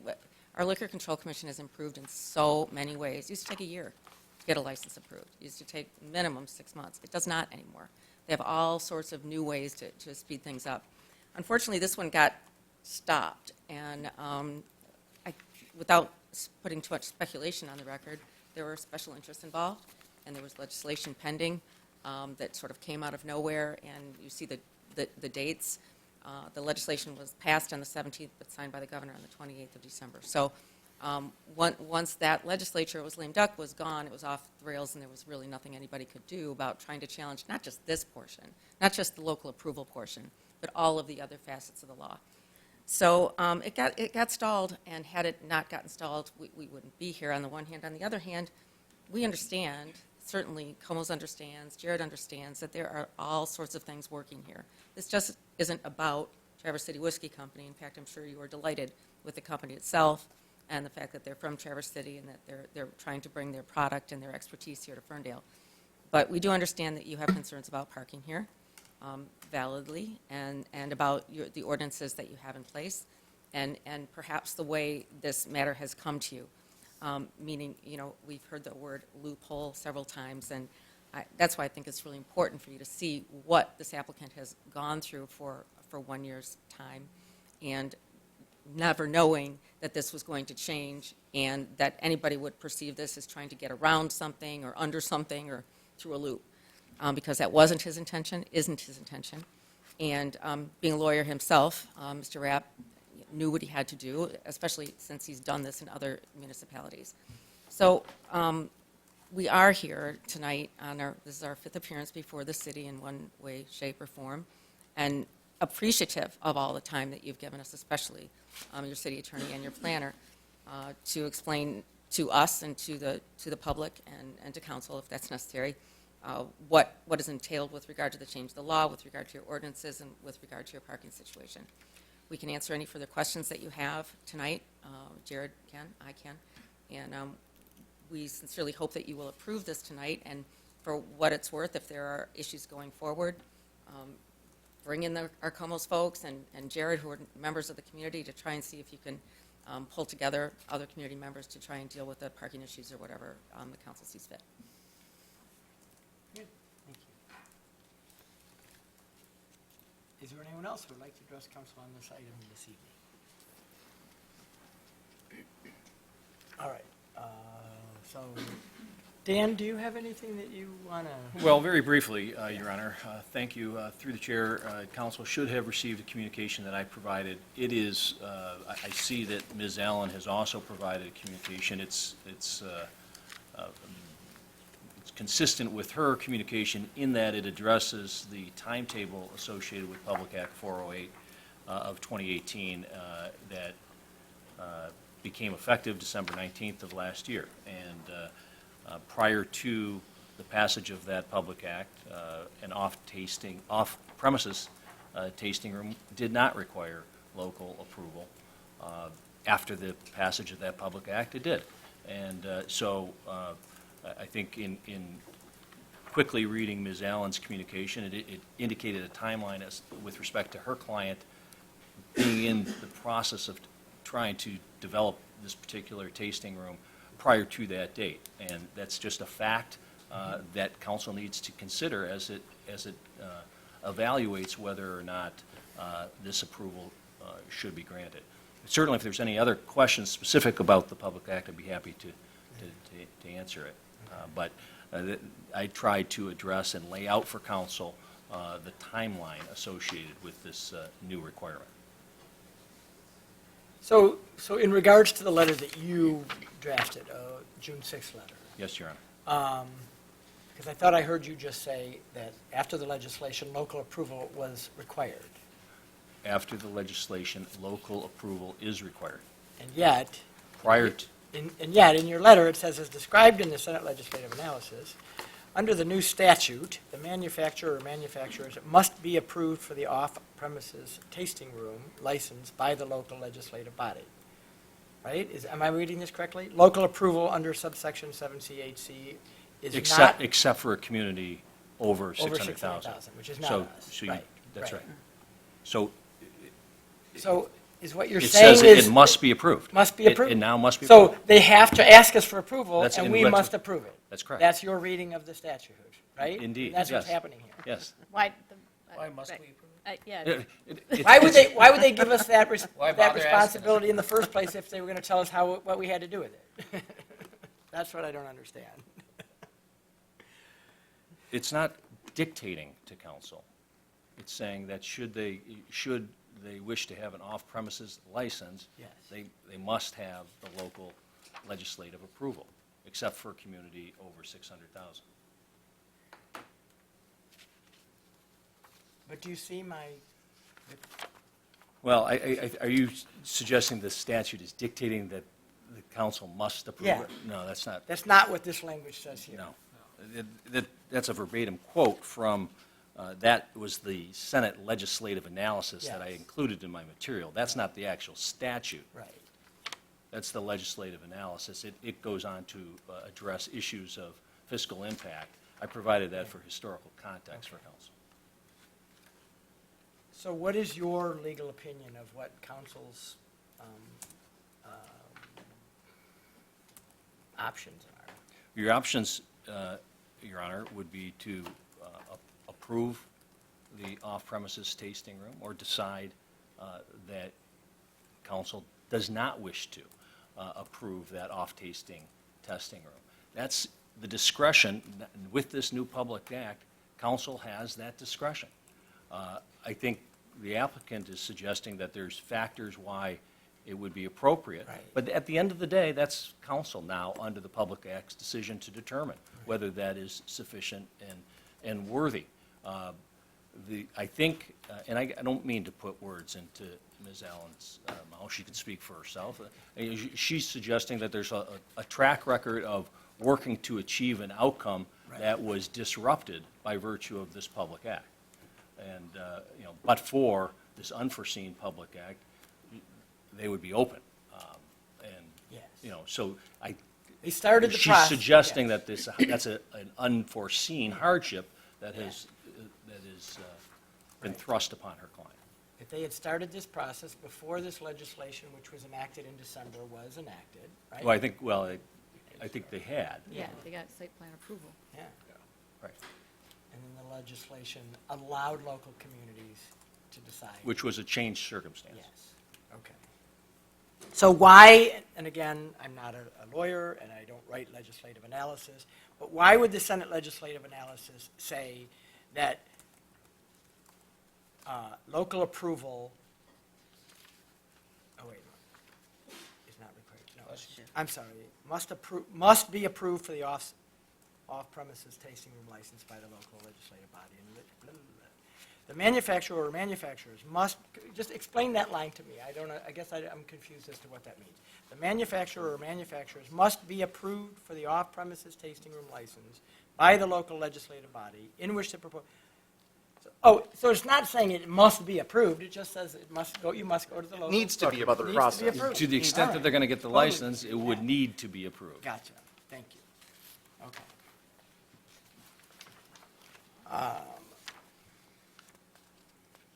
What, in your legal view, would be the recourse of the applicant if the council did not approve their application? Well, I I'm suspect. not saying you should give them legal advice. Yeah, well, that's right. They certainly have their counsel, but I suggest that they would probably file some type of challenge with the state with respect to the process, arguing that they haven't been afforded due process since there's been some type of change in circumstance. I don't know about the success of that. Perhaps Ms. Allen has thought more about possible remedies. I haven't given a lot of consideration with respect to that. Certainly, it's within the scope of council to decide in the affirmative or to decline this request.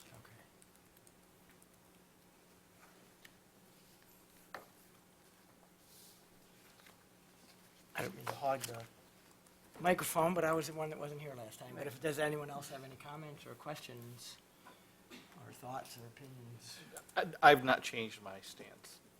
I'm still in support. Nothing has changed between the last meeting and this meeting to change my opinion or my vote. Just so I'm clear, because I wasn't here for the debate 2 weeks ago, but my understanding is that there was some question around the intensification of use, whether or not this was an intensification of use in that site, right? And by our ordinance, intensification of use is based on square footage.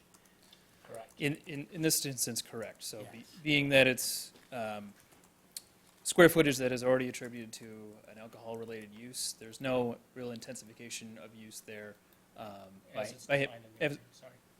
by having another name on the front door or business who's leasing that portion of the suite. Since the last meeting, staff has talked a little bit about if council's feeling uncomfortable that multiple licensees could be doing something similar, splitting up square footage, similar. If a certain restaurant decided to put their own distillery in a different restaurant, staff could, or city council could recommend to the planning commission that they take a look at that piece of the ordinance because it is in the zoning ordinance, and that's something that staff could take and see how that, what the planning commission's recommendation would be for that portion. That only affects the downtown district. But. And if I may, through the chair, that's kind of the crux of I think the argument, the discussion from last time. I don't like the term loophole in that it insinuates somebody's trying to get away with something, and I truly don't think that's the case here. I've got nothing against the applicant or the business owner or any of the above. The question is, for me, around intent. And yeah, as we define it, square footage and intensification of use, is that truly an intensification of use if you hang another shingle on an existing building with a separate liquor license that has a small, albeit present, retail component? Is that an intensification of use? Everybody agrees it's a different kind of clientele. I don't know that I buy there's not intermingled customers going back and forth, but I think that's more of a market analysis kind of thing. So the question is how you define intensification. So I think it brings to bear an opportunity in the ordinance as we define it that I don't know that I buy in, but then it comes into what's the intent of that ordinance, and is it to have a second? Because it could happen anywhere. I just wanted to add, well, and in my opinion, regarding intensification of use, originally when it was Como's, the upstairs as well as the downstairs was in use, and the ability to serve alcohol. The upstairs is now no longer a space usable by the public. Como's actually has taken that over and turned it into private offices. So half of that space within that building has actually been reduced in regards to service and sales. Fair point. Through the chair? Yes. I just want to say, I want to take ownership that I said the word loophole last time, and it sounds like I miscategorized it, so I'm going to own into my miscategorization of using that word, and I appreciate the corrections. I really appreciate this debate, because we're looking at the long view here of really what trying to address concerns expressed by our business owners on the long term as our downtown continues to grow. And you guys did catch sort of into this lame duck net, right? I'm just going to repeat for the mayor's enjoyment what I said at the last meeting, and that is, this spot was already a bar inside Como's. It's going to continue to be a bar. It's just going to be a different liquor license, selling, some small wares of liquors that are, weren't there before. And I think this is going to be a case-by-case basis. And so my recommendation, and I think I'll just summarize it, what I've sort of heard from the rest of council is that this has to go back to the planning commission of tasting rooms, and how do we accommodate it as part of this new change coming out of the recent changes from the Michigan Liquor License Control and the state legislature. So we need to respond to it via our own review of our ordinance and regulations and say, do we want this to continue in other spots? Where could this go? Is this come to a conclusion and answer, if there is one to be found? Is this intensifying? Will this intensify the uses in our downtown? So I'm still supportive where I was. It's a tough decision, but they were already through the pipeline, and the rules changed on them, not a loophole. rules changed. And so that's kind of where I'm at. And to your point about how we need to take it back to the Planning Commission and to revisit, we need to do that sooner than later. But I appreciate your remarks, Council Mayor Pro Tem Polika, and also you, Mayor. Whoever you are. There we go. Councilwoman Melanie. Sow the seeds. Yes. So, and I also appreciate the remarks from you at the last meeting, so. Did you want to Want add? to say, I see you standing. Did you want to add? I just want to clear one thing up. Mayor Pro Tem Polika said that we've changed the use completely on top. We took half of it and made it office. The other half, we do want to be able to use as a group room to serve pizza and stuff, but it won't, it's not part of that. It's still lowering the, I didn't want to have it on the record that the whole thing wasn't. Can I ask you a question? Sure. When did you guys have to go, the Como's location have to go through the planning process? When, I don't recall the timing. We didn't. Maybe they wouldn't have to. There was, The square footage didn't change and the use remained the same. oh, okay, so So you they didn't weren't- submit plans Oh, to us. well, I was incorrect on that too. Oh, okay. There were just minor alteration, or not minor, but there were alterations to the facade, so that went through Yeah. some of the downtown. Okay. And then the building plans, and they got an initial planning approval from staff, but because it wasn't a change in use, it was, internal review, and then went to the building plan stage. Yeah, Thank you for the clarification. okay. All right. Mayor, I did also want to add at that meeting, we also briefed the council on our meeting with the DDA board. Justin and I met with the DDA board and the executive committee, Yeah. and they did recap this, and their general comments to me at the end of that meeting were that they would be interested in the city with all the changes and dynamics going on downtown. They know that the dot's going to be completed next year, but they said, in addition to tonight's discussion, we should consider bringing that back and just reevaluating the goals. The payment in lieu. Correct. Yeah. The payment in lieu, I'll just pontificate for a minute, was a pretty serious step that this council took to limit the growth of alcohol establishments downtown. Frankly, before the construction of the dot, when not only did it appear to a lot of folks that we didn't have enough parking for the liquor establishments and the number of customers that they drew, but then knowing that that lot was going to go offline in particular, we needed to do something to manage the number of alcohol establishments in our downtown. Some of us talked about a moratorium of some sort. That's where we were at, and frankly, the dot has only exacerbated those. So I want the applicant to know that it was very real concern about the fact that our downtown had become, I don't know what the percentage of alcohol establishments were, but it had grown to an unacceptable percentage in our mind because they attract more people than a retail store and that sort of thing, and that we simply couldn't accommodate it without some kind of adjustment or changes. One of those changes was going to be the dot. Well, if we had more parking, we would have more opportunity for those kinds of establishments. And in my mind, it always was the intent, or at least my intent, to revisit the payment in lieu policy after the dot was constructed to see, did that alleviate parking? Does that allow us to expand? But we're not there yet. I don't know how many months away we are from the construction of the dot, and I won't put you on the spot. But in my mind, the situation hasn't changed. We still have a problem with the number of liquor establishments in our town and our ability to handle those with the parking capacity that we currently have.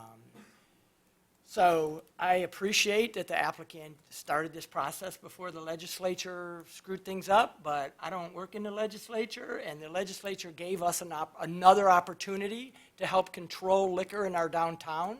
The legislature doesn't give us many opportunities for self-control. They like to take control away versus giving us more authority. And if I'm hearing right that it was the legislator's intent to allow us to evaluate this, then I'm sorry. The evaluation happened a couple of years ago, and it was, we need to pause this until we have more parking. You could make the argument, and I appreciate it and I respect it, that this isn't an intensification of use based on the square footage. It's not based on the square footage. I'm not an expert in this, but my gut tells me that this whiskey bar is going to have a lot more people than the folks that used to straggle into the other side of Como's, where most people were on the patio or the diners inside. So I think it is going to intensify the number of patrons in that space. And as a result, at least until the dot is done being constructed, I'm not in favor of the application.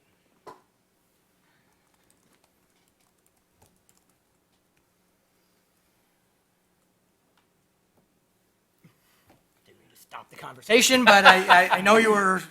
That's where I'm at. So. Procedurally, what do we do? There's no motion. Is there a motion to approve? Well, I think we owe it for the record, so I will make the motion. Once I can find it. I move to approve the Traverse City Whiskey LLC tasting room liquor license at 22812 Woodward Avenue, Suite B. Support. Moved by Pollock and supported by Piana. Is there other discussion? Other questions, comments? Are there any comments from the applicant? It's our turn. Okay, all right, okay. All right, Barb, would you call the roll, please? Councilmember Leak May? You would call me first, wouldn't you? I did. I was still in the process of processing this, but okay. So, in lieu of everything that I've heard, and with the expectations that we review that parking in lieu way before the dot's built. I don't think we can wait that long. I'm going to change my mind for this time only because they've started it before the ordinance, before it went through lame duck. So I'm going to change mine to a yes. Councilmember Martin. No. Mayor Pro Tem Polika. Yes. Councilmember Piana. Yes. Mayor Coulter. No. Item passes. Thank you. Thanks, gentlemen. And please, no, I'm just going to say for myself, my comments weren't a reflection of your organization. I wish you much success. Welcome to Ferndale. Yeah, nor mine. I hope Tell you're your successful, patrons I to really do. take a bike. Yes. Thank you, sir. Yes. All right. Next item of business would be the consideration of the proposed amendments to the medical marijuana regulatory ordinance, section 7412 of the City of Ferndale Code of Ordinances. And Justin, that's you again. Hello again. Based on some direction from City Council and some evaluating of the existing marijuana ordinance, medical marijuana ordinance, we looked at some potential amendments to the regulatory ordinance, and it's important to note this is only for the regulatory portion of the ordinance, not the zoning ordinance, so this came directly to City Council. These items are not replicated in the zoning ordinance, so that did not go through the Planning Commission, but I think, particularly with this topic, but often when ordinances are adopted, usually a year later, it's sometimes okay or appropriate to reevaluate some of them. So two specific sections of this ordinance. The first proposed amendment was related to transfers of ownership interest. Currently, the city ordinance does not permit transfers of the conditional permits that were the three, and I should provide a reminder, there were three conditional permits approved for provisioning centers in the city of Ferndale. And so this proposed amendment would allow for a transfer of that city permit, so long as the Michigan Department of Licensing and Regulatory Affairs would allow that as well. Essentially, this change would allow for the ability to transfer by the state, and that would be changes within the existing LLCs. And I'm looking at the city attorney just to make sure I'm honest on that regard. The second set of ordinances, as council may recall, the regulatory ordinance did allow for the conditional permits to expire after 9 months. The ordinance also did allow for council to consider extensions that would extend the conditional permits to June 30th of this year, which we are coming up on.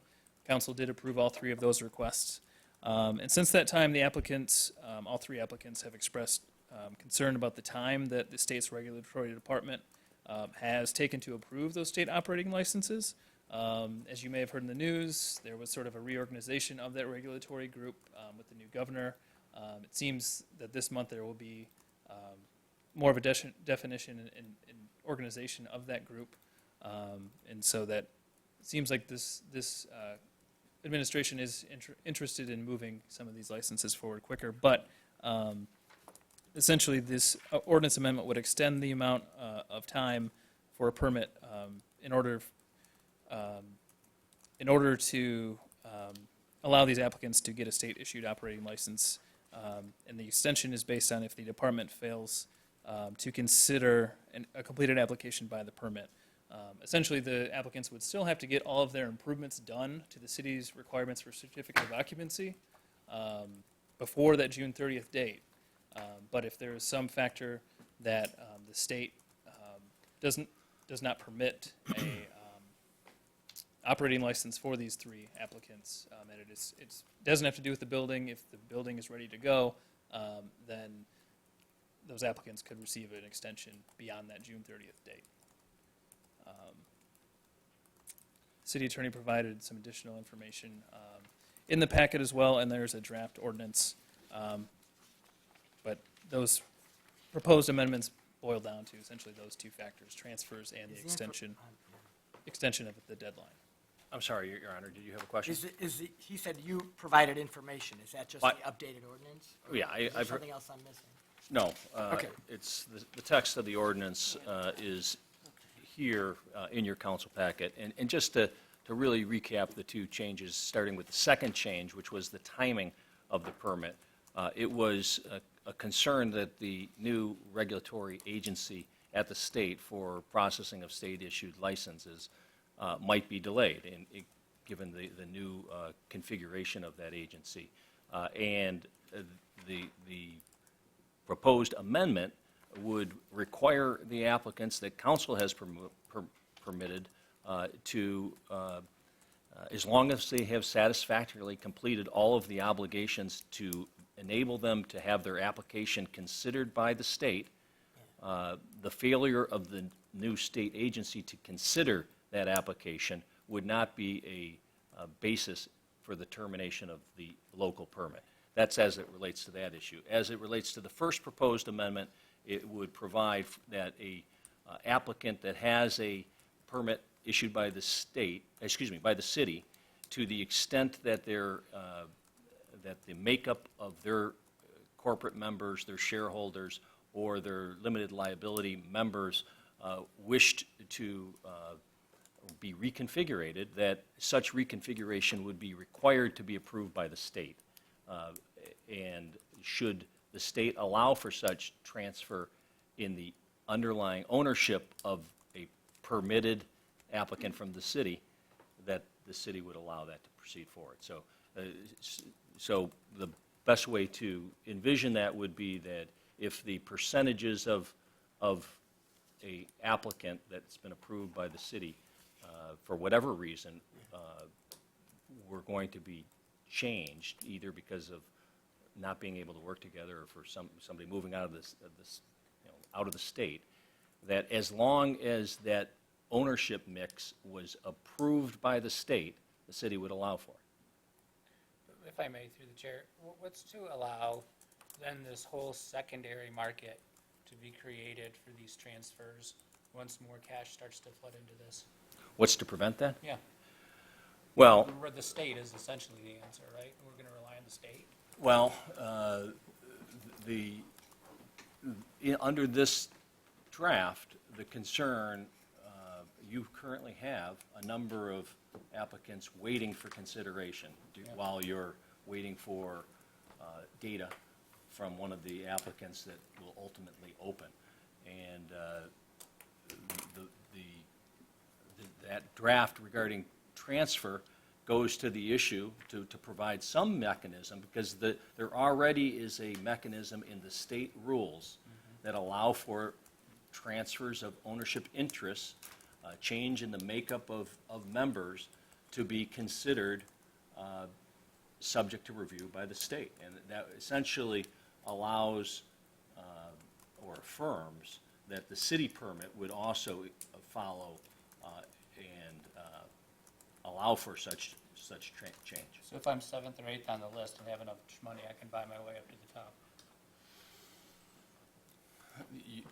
As proposed, you would have to be within the ownership of one of the current permits. But I The could question buy- is I could buy my hypothetical. way into the ownership of one of the permits, right? Because it's transferable. Hypothetically, yes. So how many are, other than the ones that are at the top of the list, how many are on the wait list? Just My understanding is there's 9. 9, including the, No, my understanding is there's 9 in the queue. There's 9 total, so there's 3. Oh, so 6. okay, so 6. But that's Right, just a 6 in the queue. That's just a supposition with this change then. I don't even have to be on the list. I can just buy my way into a transfer. Right? If the state approves it. If the state approves the it. state You can, approves you can. You could buy the shares of one of, Right. if the state approved it, that would be allowed under the city's permit. Which, on the one hand, I understand, there could be some speculation or some big money flowing in. On the other hand, it's how any other business is treated, right? If you owned a party store, Yes, you sure. could sell it to someone who wanted to buy it for however Absolutely. much they wanted to sell it for. So, Trying to find a balance. and I understand that that's why we had no transfer of licenses initially, is because we had this idea that, there could be this market that gets out of hand. I don't know if it will or won't, but, because this is all still theoretical to us because we haven't opened one Well, yet. absolutely. And I think, But it does strike me that it's, any other business is transferable. Sure. I guess I should have asked, by the way, is there anyone here from the public that would like to address council on this issue now that we are on this item? Because I had a feeling there might be. Good evening to you all. Good evening. Mike Labora. I'm an attorney with Cannabis Attorneys of Michigan. And I'm here not on behalf of a specific client or specific address, but really on behalf of the industry as a whole. Again, my name is Mike DeLore. I'm a partner at a cannabis boutique law firm here in the state of Michigan, and one of my primary functions at work is to handle all of our municipal work. So with that, I have been in front of a number of boards throughout the state, and am very familiar with the variety of different transfer provisions and changes from non-transfer to transfers that have gone on throughout the state.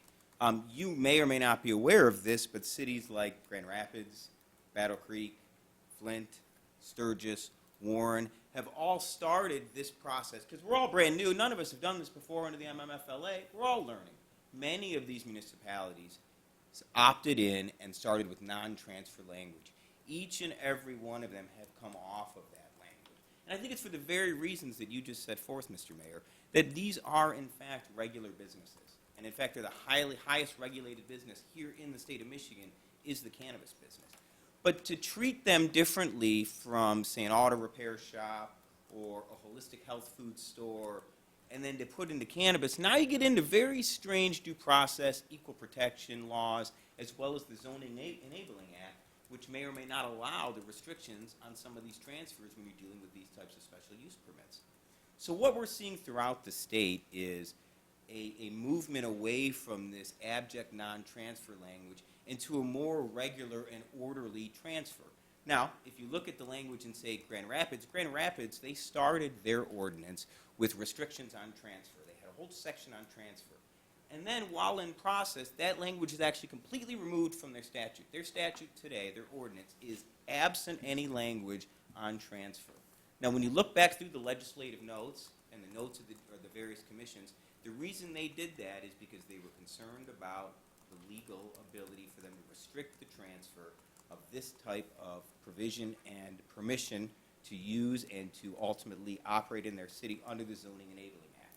Battle Creek ran into similar issues, and Warren the same thing. So here's how many cities are handling this. They are allowing the transfers of these permits upon the fulfillment of a series of conditions. One, the state has to approve whatever transfer it is. Whomever is coming in has to be fully approved by the state of Michigan, both as pre-qualified and cannot operate the facility until it is fully licensed under the state and by the city. Two, they require the proposed transferee to file an application with the city and pay the appropriate fees so they can be identified, and all of their ownership and equity structure can be identified for the city. So what we're seeing throughout the state right now is this movement toward, if the state says you're pre-qualified, we're going to allow the transfer of this permit, provided you tell us beforehand, pay us the application fee, and there's no other problems ultimately with the underlying application. That's the movement that we're seeing. And it's really, again, going back to the mayor's point, it's to allow this business to operate like every other business should and ultimately will in a free market enterprise. But two, the way that your language is written now puts the operators in a very tough position.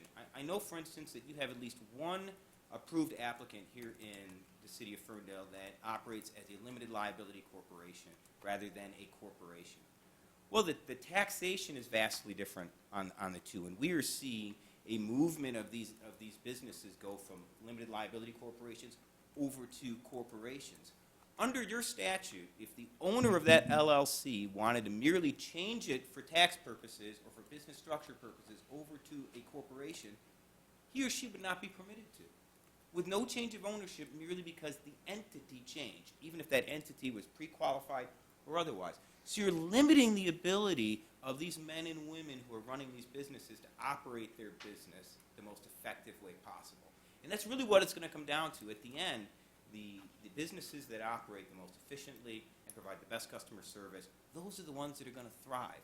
I think the second reason I think that's unique to Ferndale here is, as well as the idea, again, on corporate structure, when we talk about LLCs versus corporations, what we're seeing throughout this industry is an influx of cash. And I know that this worries a lot of people, but it shouldn't, because it's less about the purchasing of different facilities and more about the improvement of the experience for consumers and municipalities. All right? What we are seeing is larger scale investors coming in because it takes a lot of money to do this right, both at the provisioning center level, at the grow level, and at the processing level. And again, a key distinction between limited liability corporations and corporations is their ability to raise capital and the number of owners that they may have. So we've seen this in the December changes to the MMFLA, where they allowed investment of 9.9% into each individual applicant with a lower threshold for the state to approve that. So we're seeing this movement from a restriction on transfer and a restriction on investment to more open investment, really as the fear goes away for all of us, as we learn more and more about the men and women that are in this industry and how they operate their businesses. So I did want to come out and just on behalf of really the industry as a whole, try to offer some of my experience and the expertise that our firm brings to the table, and at least provide a few minutes and answer whatever questions I can for you. If I can, through the chair, Yes. may I ask a question? So help me get past a couple points here. Of I course. hear what you said, and I agree and understand. But treating it like every other business is exactly where some of the roots of my concern is. So we also have an industry, we also have a history in this country of protecting burgeoning industries. This is very much a burgeoning industry. When we take those protections away, we lose the opportunity for cottage industries. We have no control over local farms anymore. They become big where the money is and incorporated. And you can go up and down the line. We do protect new drugs, for example, from money coming in and taking those patents. Up and down the line, there are those opportunities there. So what's to stop this from running out the cottage industry of this? We have a history in Ferndale here, especially to shy away from chains where we can in the bigger corporations, And it feels to me like we're relinquishing what little control we already have to turn this over to the Kmarts of the industry, whoever those are. Nothing against Kmart, but out in the future. Do you know what I'm saying? It's like I do. new industries need the opportunity to grow and need some level of protection. And we've done that historically in this nation. How's this different? Nobody wants this industry or any industry to be homogenized and ultimately just be equal, where we have an Applebee's on every corner. We want individual and unique experiences. While I think your fear is well-founded, I think that ultimately it is so far off in the future that what you're doing by limiting the access to capital and local investment is limiting these small businesses from growing.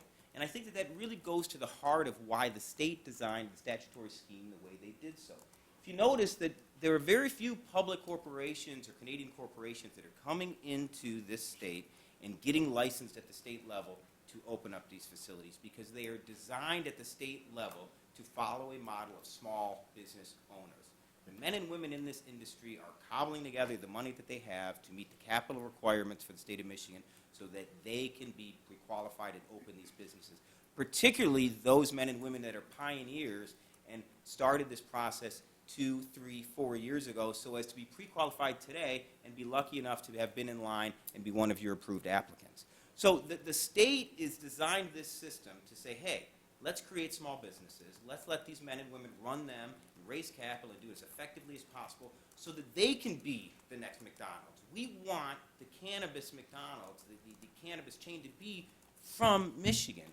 But that can't happen if we focus solely on keeping this industry small and only run in a manner whereby expansion is almost impossible. And I also think that if you take your idea and we apply it to the states, then I think it does make sense to have some protectionism for the states so as to allow the industry to thrive a little bit. But I think that when we get down to the micro level, city by city, particularly as more and more cities opt in, you may be putting the men and women that are choosing to open businesses in Ferndale at a disadvantage from their colleagues that are opening in, say, Hazel Park, Madison Heights, or Warren, who may not have such restrictions. And I go to your point as well, is that, again, not only is the state law, but when we take a further step back and look at the federal law, again, each individual state is its own cottage industry.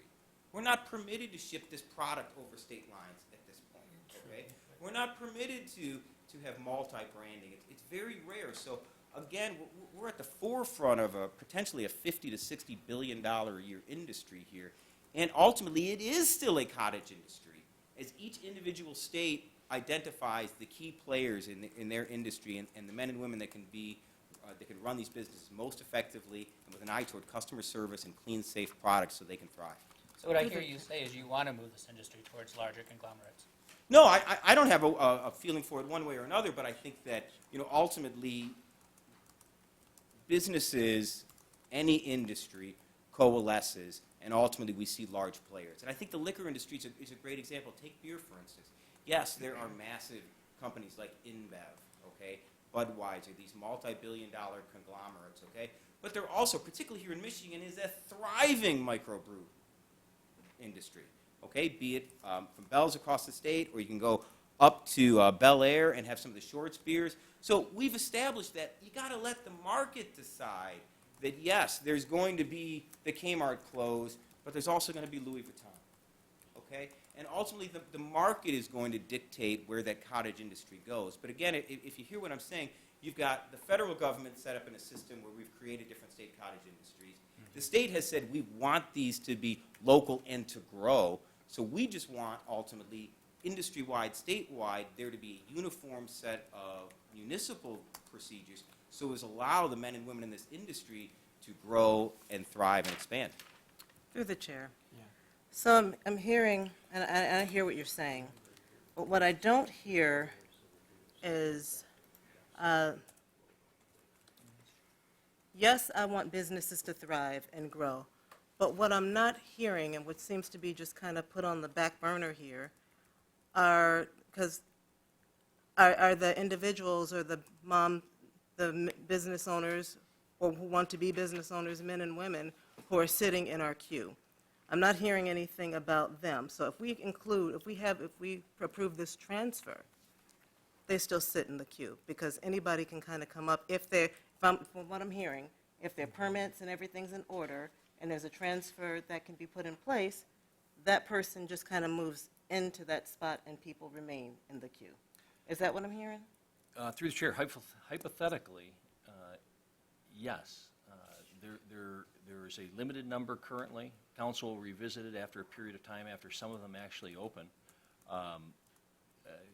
to determine if there's any need for additional licenses. But the change relative to transfer would allow for some ability of the ownership members and owners to change, subject to the approval by the state of those proposed transfers. So in visual terms, okay, this is how I work as a mom in visual terms. So the queue, the three that are here, somebody moves in here, the queue remains here. Is that Well, is that? If I could push back a little bit, I don't think it's a matter of someone moving out of the queue. You know, your Well, it is a transfer- matter because they're waiting. They are. It is a matter. But your transfer language, as written or with some of the changes that I'm talking about and proposing, wouldn't ultimately change the queue. The only way that additional people can move off the queue and get into the lists are if council revisits the number of provisioning centers that they've allowed, or in the alternative, one of the license holders ultimately should lose their license, none of which we're really talking about right now. So the idea of permitting a transfer after the state has approved it, after the city has been able to take a look at who the proposed transferee, which is the language we're seeing throughout the state by various municipalities, by allowing that isn't a detrimental effect on anyone in your queue whatsoever. In fact, it may very well be empowering those people in your queue, because now, rather than having to sit on their hands with their capital on the side, if they so choose, and they can find someone who wants to raise some money so that maybe they can open a second store, or raise some money so they could perhaps offer delivery, or otherwise diversify their investment, or maybe even get a little bit of money back after all of which that they've put into this process for many years, it would allow members, the men and women that own those applicants in the queue, to perhaps invest into one of the companies that are in the top three. Under the current law, they can't do that. So again, I think that the changes that both you're contemplating and the ones that I'm discussing actually benefit the queue and will go a long way toward ultimately regulating the market and normalizing it, which I think is really what we all want in the industry, is to determine, you know, what are all of these various interests in these businesses, you know, worth at the end of the day. And I think that by allowing that free transfer, like in many other businesses, you let the market ultimately dictate what it is that they're worth. I won't take any more time unless I have more questions, of course. I'm sure that there are people. I got a simple question I'll ask you, and then it's probably a more relevant question for the other gentleman, but I'll Sure. start with you anyway. This is a simple question. We're talking about getting rid of the non-transferability of our licenses, right? And allowing the transfer of licenses based on what the state's laws permit. Permit, but yes. Right? It's permit, not the license. Permit, I'm but- sorry, right. permit. Yes, Your Honor. So why, here's my dumb question. Why aren't you here patting us on the back saying, yes, way to get rid of. patting on your back. Way to get rid of the non-transferability. This would work. This will allow people to transfer like other businesses. What's the hang up about doing it? I'll tell you exactly why, and I think you're going to hit the nail on the head here. Is that in the way that it is set up, an actual transfer of the permit can't occur. A sale of the business may occur. A sale of a portion of the business may occur. A member may sell a portion of his business. So let's take through this hypothetical. We all know about the state and how crazy it is with pre-qualifications. So let's say I'm an applicant and I start this process several years ago, and I become pre-qualified by the state. And I am lucky enough to have an operation or a location here in Ferndale that I'm opening. But I also was able to open one up in Battle Creek, same pre-qualified. You know, so now I have one entity that owns two locations. Well, let's say I want to raise some money to do some things here in Ferndale. Your statute would not allow me to raise money by spinning off my one entity. I would have to remain with two locations under one corporate umbrella. And when we look at just basic corporate law, almost universally, particularly for your Fortune 500 companies, oftentimes the corporate structure is there is a holding company, and each operating entity acts as its own. The state has thrown us off a little bit because it took so long to get pre-quals. Many of the men and women out there are operating multiple locations under one license. By allowing the split, even to a wholly owned entity, what you're allowing that person to do is say, okay, my Battle Creek location's doing just fine. But you know what, Ferndale, I want to do some things. You know, I want to raise some money, okay? They would allow me to sell off just like, say, 20%, 10%, whatever the state allows, pursuant to state approval, of course, but it would allow me to do that, but still maintain ownership of my Battle Creek location. So, you know, we're getting in the weeds a little bit, pun intended, on some of the business law stuff, but I am patting you on the back. I think that this is a huge step forward. What I'm concerned with is that if you pass this evening and then move on, you're going to close the book and say that it's done. And I think that there are still some changes in there that can better effectuate what I think it is you're trying to do. If there's one thing I know, it's that this is never done. This is an evolving field. This is an evolving That's field, music and to my ears. we're all learning, and I appreciate you being here. Thanks for taking You're the very time welcome. to be Thank here. you very much. Now, if there's Every 3 months, we seem to be yeah, talking about yeah, money. no, there's lots of ramifications to this that were unanticipated, and yeah. Good evening, Mr. Mayor and Council. Dan Cortez, I'm here with 2625 Hilton. I am here to laud you because I do think that this is a great step that you have in front of you tonight as far as, I'm sorry, I'm battling a cold my son gave me, and letting some of these transfers occur as far as the ownership interest. I think Councilman Martin and Mr. Mayor, you're kind of hitting the hammer on the head here about, the nail on the head, that this is an evolving industry. Just since the last time I was here last summer, we have recreational getting passed. All kinds of things are changing. Emergency rules. So it's a credit to this council that they continue to be thoughtful and take time to consider additional things, and it probably will never be over. But like I said, allowing the transfer of ownership interest in these entities, I think, is a great first step. What I was here to be more particular in advocating for was going a bit of a step further in allowing for the actual transfer of the permits themselves from the city. I think you guys have the draft language that we have been advocating for, and I think it's an important point to consider. And I know how much this body has given credence to and respect for the state oversight of all of these processes, whether it's the supplement applicants, the entity applicants. That is the right way to be doing this, and we see this in all the municipalities that Mike mentioned earlier. That's the right way. And I think a key point to keep in mind, if you were to allow the transfer of the city permits, that is something that the state would be aware of. That is something the state would be alerted to and would know about. So it's not something where you would lose that state oversight that is of great value to municipalities and bodies like yourselves. I know that the city, you know, So could you, hold on, I just want to make sure I'm clear on this, and maybe either from you or from our own council. So currently, the state would allow, it would not allow the sale of a permit. It would allow the transfer of an ownership interest in a permit. Help me. Well, they do have rules that address the transfer of interest in a particular license. And that's what is before council as it relates to the language of the draft before you. What council is suggesting is going farther to allow for the transfer of the actual permit from one entity to another entity. And the state currently does not allow that. That's beyond the scope of the draft here before you. And but does the state allow that?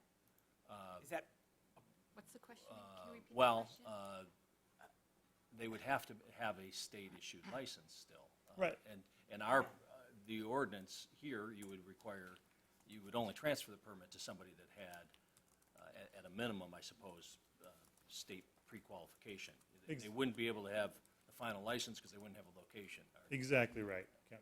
But that goes beyond the scope of the draft here. And I will say, in the drafting consideration, one reason why the draft didn't go that far is because of what Councilwoman May said, which was as it relates to those in the queue.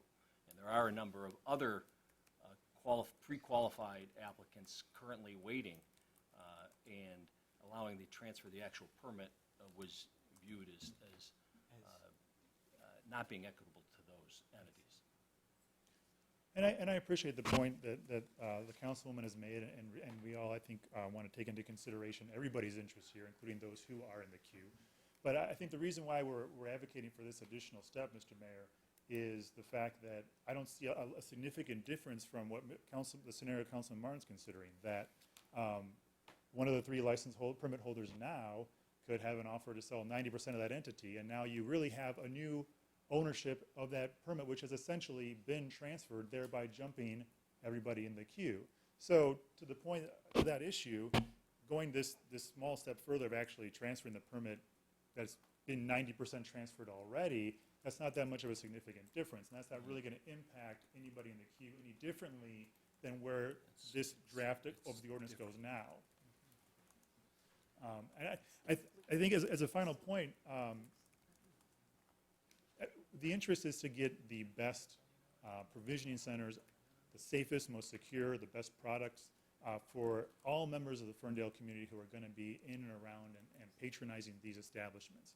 And I think that this is the way to do that. This is the way to not only allow the transfer of ownership interests, which will be seen by state regulators, but also to allow for the transfer of the permits, which also is another activity that will be seen and overseen by the state as well. So if there's no other questions, thank you.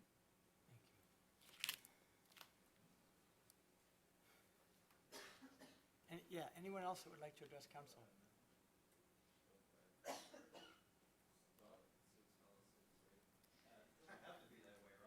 Thanks for being with us for 2.5 hours. Appreciate your patience. No problem.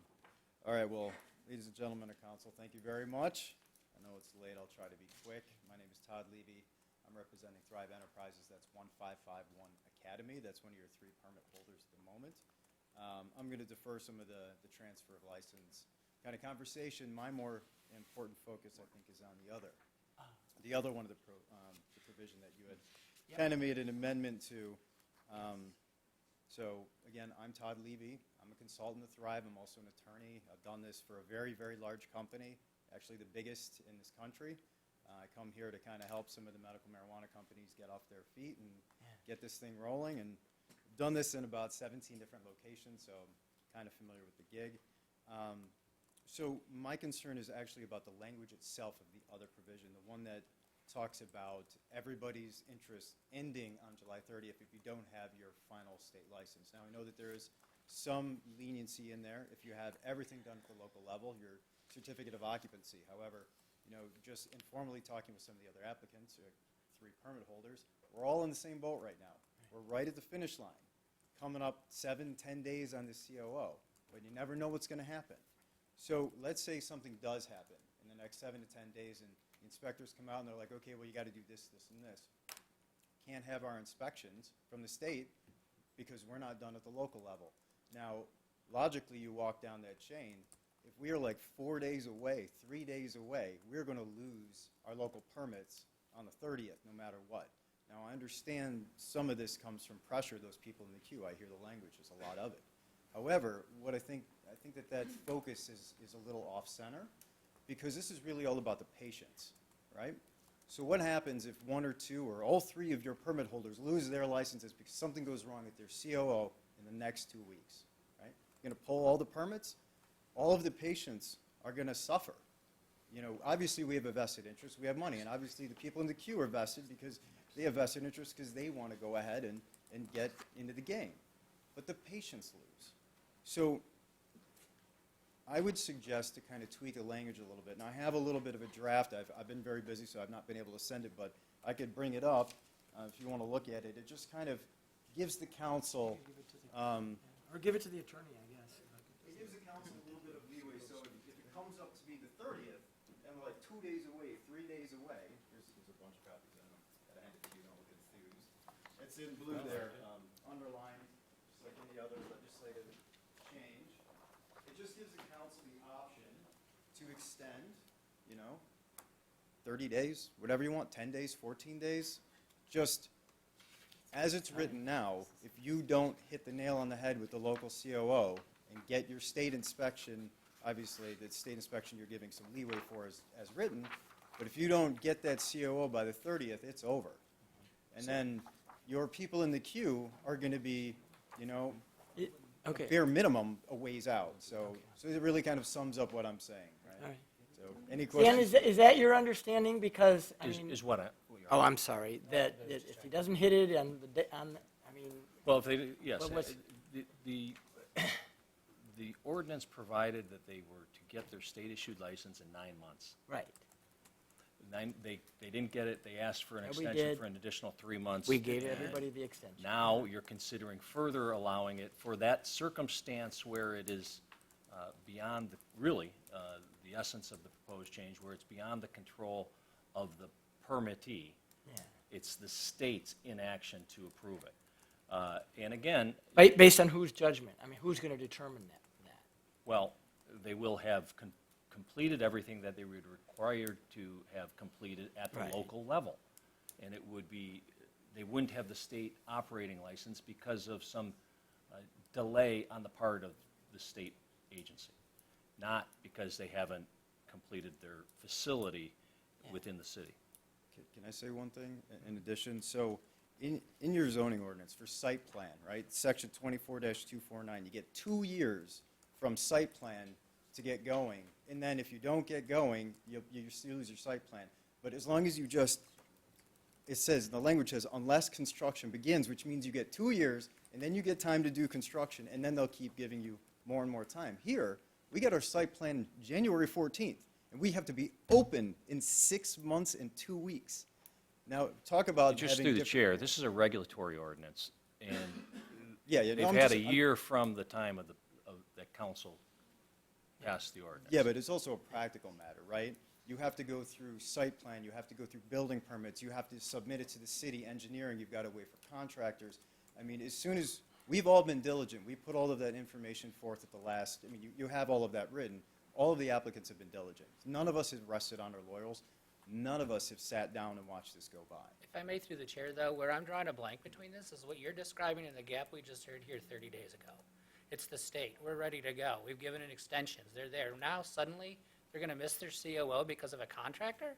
Why didn't this come up 30 or 60 days ago? Well, we weren't ready.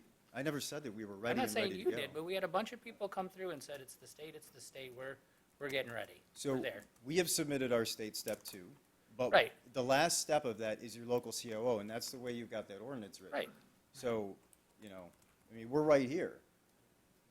So if you don't change the language as written, you're foreclosing the option of anybody surviving the 30th if they don't have their CO. I guess that's where I'm drawing the gap is other than the state not having it together, why wouldn't they have their COO? But that's the whole thing. It's like, you lose that option, right? So if something does happen, you have now lost the option to go beyond the 30th with the language as written. And that's just where I see the issue, because what if it's a CO problem and it falls 1 day over? Because the 30th is a Sunday, right? So if it's 1 day over, and I know this is a little bit of hyperbole, but you've got to think in the universe, and then all the patients suffer. So if this does happen, patients suffer, so on and so forth. So that's why I bring this up.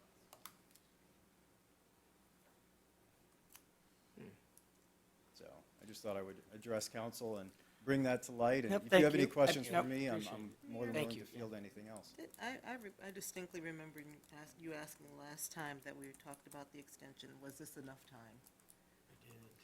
More than enough We time. did. Everybody said Because yes. we have, that's my frustration is That's where I'm coming your implication that we're somehow putting these artificial barriers up. We've done nothing but bend over backwards to try to extend deadlines, to ask the questions, is this what you need? Is this what you want? How much time do you need? And we keep getting, that would be great. And now you're gonna come and say, oh, you're gonna nip us by a day? I'm not saying we're At not some going to be ready. point, as you can start to see, our patience is gonna get thin, and we're gonna go to the next person in the queue, because we've extended this, we've bent over backwards to try to get these things open, and I don't know what else to say, except get it done. I'm not saying it's not going to get done. Actually, we are on track to get it done. I'm just letting you know, because I don't know if it was contemplated, that you're foreclosing the option with this language. That's all I'm here to say. All right? So I'm going to sit down. Obviously, people are clapping. They want to speak now against us, so obviously they have a vested interest to do so. Thank you. Thank you. Anyone else like to address council?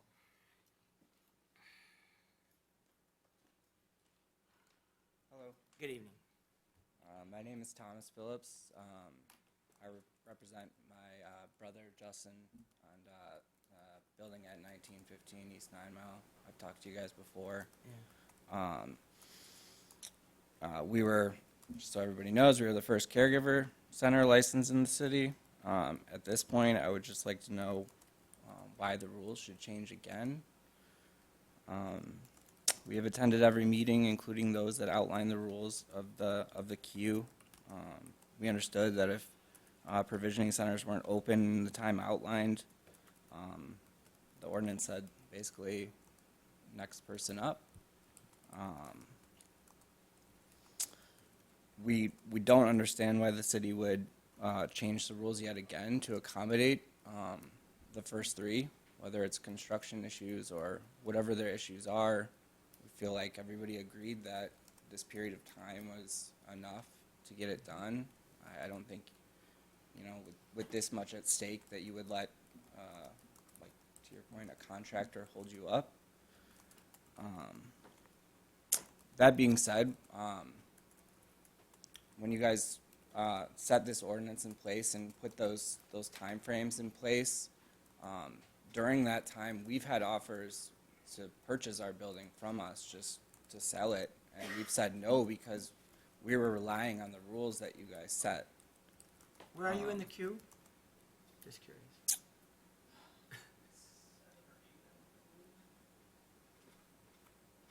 Okay. 7 or 8, yeah. Justin would know better than me. So we're just asking why are you extending leniency to the first three? These are the rules that you guys instituted, you know, and we've abided by it and been a part of this process. You know, I think allowing that leniency would just be like disregarding the rest of us that are sitting in that queue and waiting patiently. You know, we're ready to open a store when our name's called, if it is called.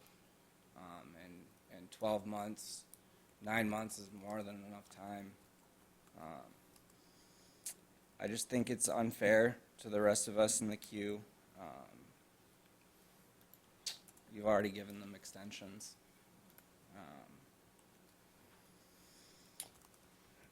We're not here, I mean, I can speak for me and my brother personally too, we're not here to flip our license.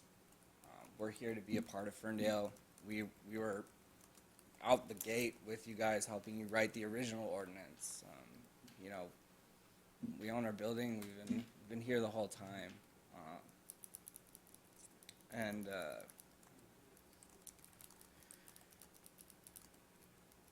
You know, I also have the question, like, why now? Like, why are we having this discussion about extending it now? Is it because you're getting panicked that you're not gonna meet the deadline you said you would meet? You know, to me, that's not a good excuse.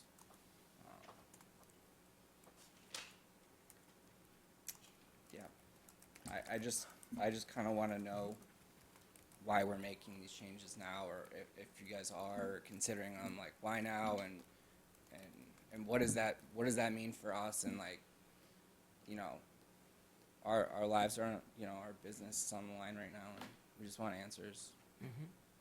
Thank you. Appreciate it. Thank you.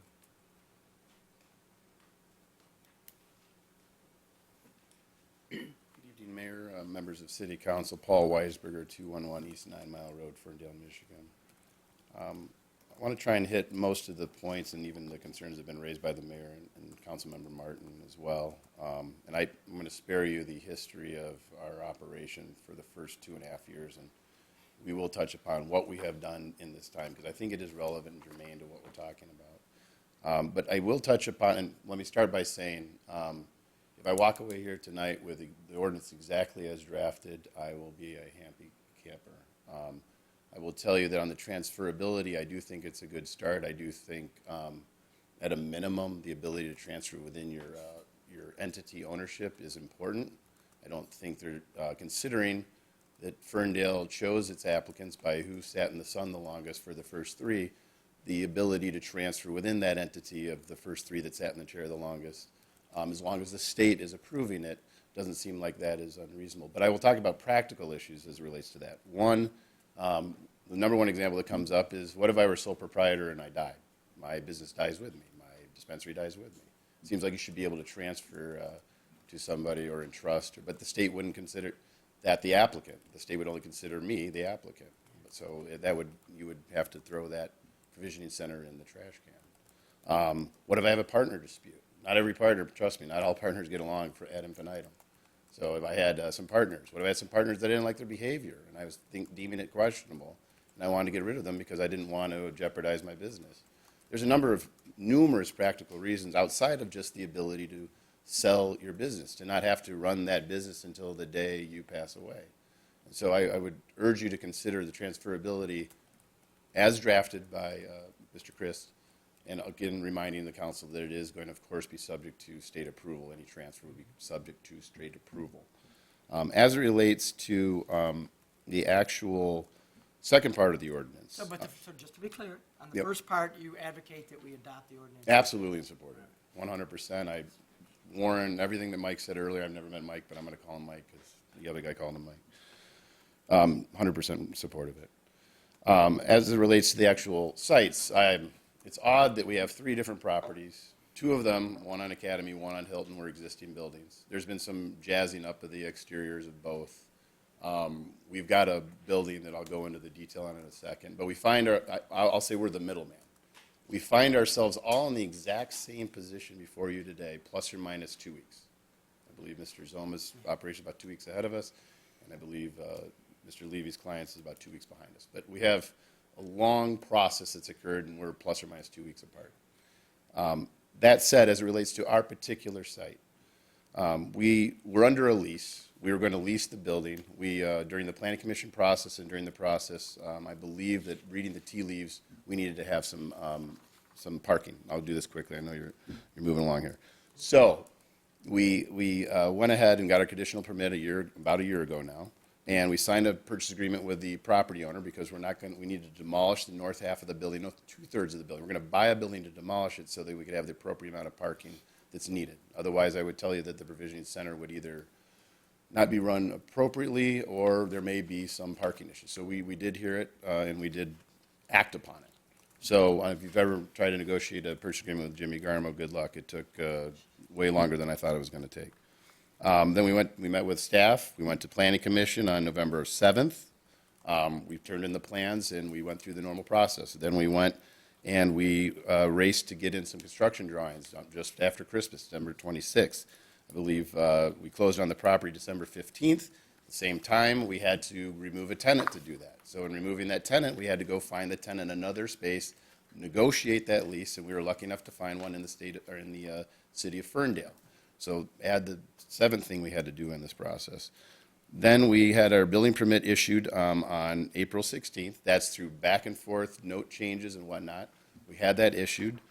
We had our engineering plans finally receive approval on May 31st. We're talking like 10 days ago. We had a pre-construction meeting on June 5th. These are all exactly in chronological order, similar to a site plan process. That's why you guys give 2 years. I know it's a regulatory ordinance, but we are involved in a site plan process here. It's tied together. One's regulatory, one's site plan. This is about as fast as we can humanly go right now, outside of a negotiation with Jimmy Garmo, and outside of the moving of the tenant and the negotiating of the lease. Those are things that are particularly unique to us. That said, if you drive by our site, we are hoping to pave sometime Friday or Monday. We're hoping to stripe. We're hoping to get a temporary C of O or a C of O. Our interior is almost complete. We're hanging lights. We have locks on the door, outdoor emergency lights. We are trying our damnedest to get open. We are also about $1.6 million into the process. So I ask you, please, as it relates to the ordinance and the way it's drafted, I'm not even going to attempt to ask you guys to change and add a month to it. I don't see it on the wall here. But I really need to have the ordinance approved so that we can complete everything we can possibly do in the next 7 to 10 days. I mean, I really hope so. And then turn this matter over to the state. We already have our Phase 2 materials turned in, just like Mr. Levy does.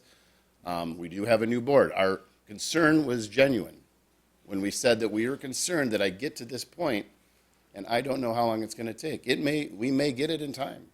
I mean, we are calling, bringing donuts, doing whatever we can to make sure that the staff will treat us as nicely as possible and get down here and understand our predicament. We are trying. And I really hope that the city council will treat this project no different than they would treat any other project that has spent a considerable amount of time, money, and energy trying to invest in your community. I do not see the benefit in pulling, and I'm not saying you're bad people or saying you're pulling the rug from him, but not giving us the opportunity to get to the finish line, I guess the way to say it, instead of pulling the rug. Allow all three of us together, even though we're competitors, we find ourselves within 2 weeks plus or minus of our operation. Let us see the realization of the investment we made. Let the patients be able to come through our doors in the next 2 to 3, 4 weeks, tops. Let that happen, but instead of yanking it or pulling that away and then having to start the whole process of the next people in the queue, I think, with all due respect, and the last thing I have to say, there is an overemphasis, in my opinion, placed on the queue and not enough emphasis placed on what we're all in good faith trying to get to the finish line on. Thank you. Through the chair, may I? I don't know if that's necessarily correct, because I think we've been more than accommodating for the businesses at the top to move forward. So my question to you is, what is the relationship between this transfer ordinance and you completing what you have to do by the deadline? Is this something that we have to have at this moment, this transfer? I'm just wondering, what's the sense of urgency? What's the rush? No, to be honest, I think the transfer provision is a great addition. I think it's in line with what should occur, but to be honest with you, we didn't even pitch for the transferability section in that. Okay, but, There- okay, so two parts, but Not related. There's what no relationship between is, okay, well, let's talk about the transfer for a minute. What reason do we have to even do that before the 30th deadline? Through the chair, there's no timeline associated with that that's critical. Okay. If council wishes to table that aspect, they can. But we've had an applicant Yeah, request us to address it. That's right. So, Okay. and so there's, And you didn't advocate for it, but you made me rethink the transfer options. No, I'm 1,000% in favor No, I of thought you it. had some good points. Yeah. My immediate fire that is blazing is the 30-day, or just June 30th. when did we grant the extensions to June 30th? May, April. It had to be at least 3 months prior, at least. Like 3 months, is that what it was, a 90-day extension? It was what, end of March, I think, was the Right. deadline before, so it might have been a February and March requests. I can find out, but it was between January and March, they were all requested.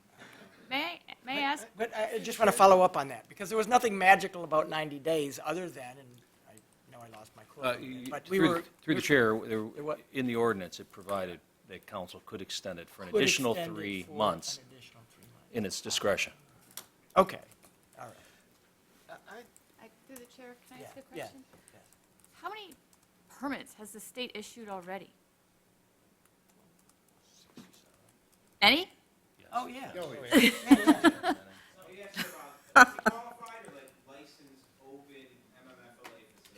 Those.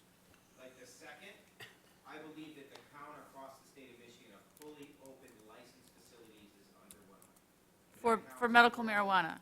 Process, grow, processing, safety transport, and existing provision centers. Under the MMFLA, I believe there are less than 100 statewide currently open. Through the chair, I have a question for Justin. So help me out, because it's after 9 o'clock and I need hypotheticals to get me through. Sure. If I were to contact you June 26th and said, I'm ready for inspection for my CFO, or COO, how long before that review takes place, before that inspection takes place? Typically, we like to have a week in advance to do an inspection, but myself, it's the things that I review personally are like, are trees planted where they're supposed to be? Is the parking lot striped the way it is? So mine are all the outdoor site. Yeah, but I think we're talking about like the life safety For them interior lighting, things. plumbing, all that, yeah. I would probably have suggested the applicants reach out a week before so they can get in front of the building department. Okay. And then get those inspections in. But I think that's still pretty doable. It happens.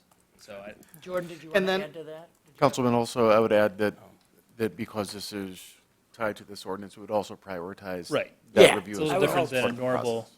building So- commercial project. So, in addition to that, let's say I find 2 or 3 issues with maybe an electrical issue, a plumbing issue, I don't know. I'm not an inspector, so I'm not sure what you're going to find. How long between that and a recertification or reinvestigation would that take place? Really depends on how big that issue is, but I mean, Do we require them like a certain time, like you have to get it done? I know like with ordinances, we say you need to get this done within, 10 days or, 2 weeks or what have Through you. the chair, that would be dependent on the applicant. No, it would be applicant-driven. They Okay. had items that they needed to correct. So we can't drive that. So here's what I'm getting at. If we said that the initial inspection would have to take place, or the request for inspection would have to take place before June 30th.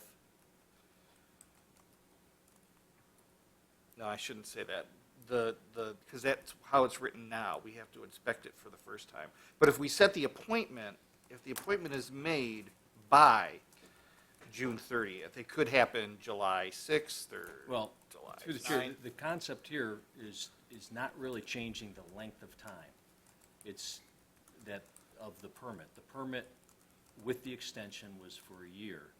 And what is being changed is the level of, the language of the original text of the ordinance said that they would have their state operating license issued by that.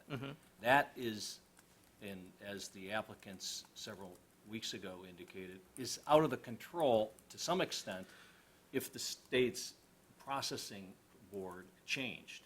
And so this change only changes that everything that has to be done from the city standpoint is achieved, and that the inaction of getting the state operating license is because of the state. I get that.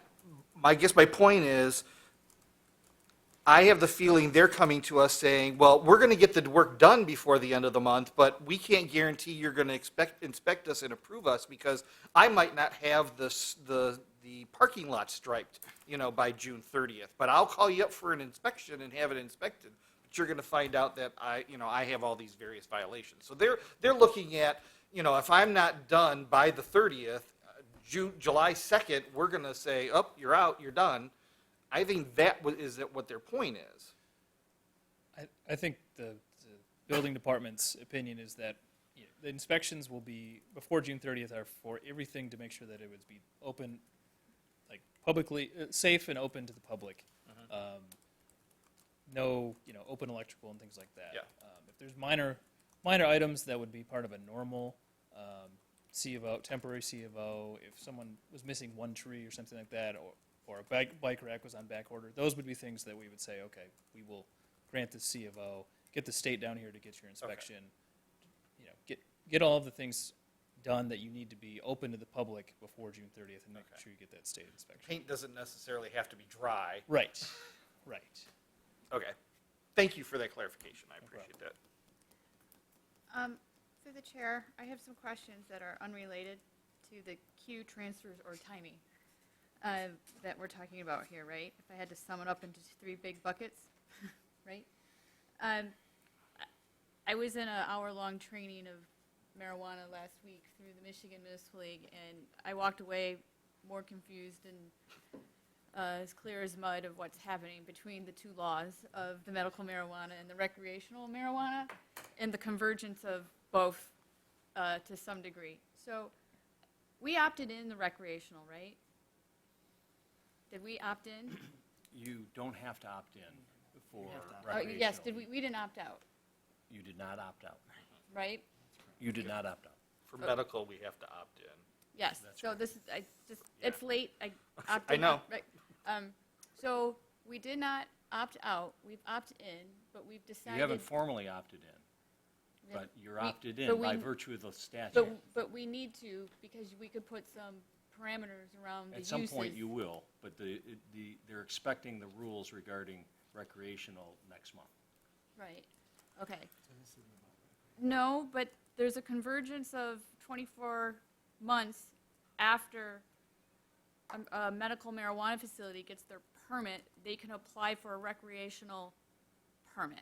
So 2 years after, so they can start merging medical with recreational. And then a city doesn't have, there's some inconclusiveness of legal thought around what of the uses of grow, transport, safety, and there is a category called anything else that may fall under the sun may apply, number 7. And so this is not going away, and so I feel like we need to get untethered from the rules that the ordinances and guidelines we put in place for medical marijuana from the beginning of state law, right? And what is to come, because I think the queue transfers and timing that we're talking about is going to be a complete,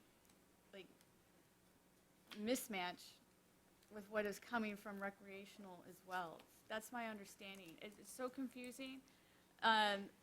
So that's kind of where I'm at, clear as mud. But from the queue and transfers, I mean, I am of the opinion, we don't have a motion, and even though the queue is there, they're so close to the end. And this is a state problem. The state isn't issuing permits in a timely way. That is not the city's fault, nor is it the applicant's, right? That's what the second change is Right? trying to address. Yeah. Right? So,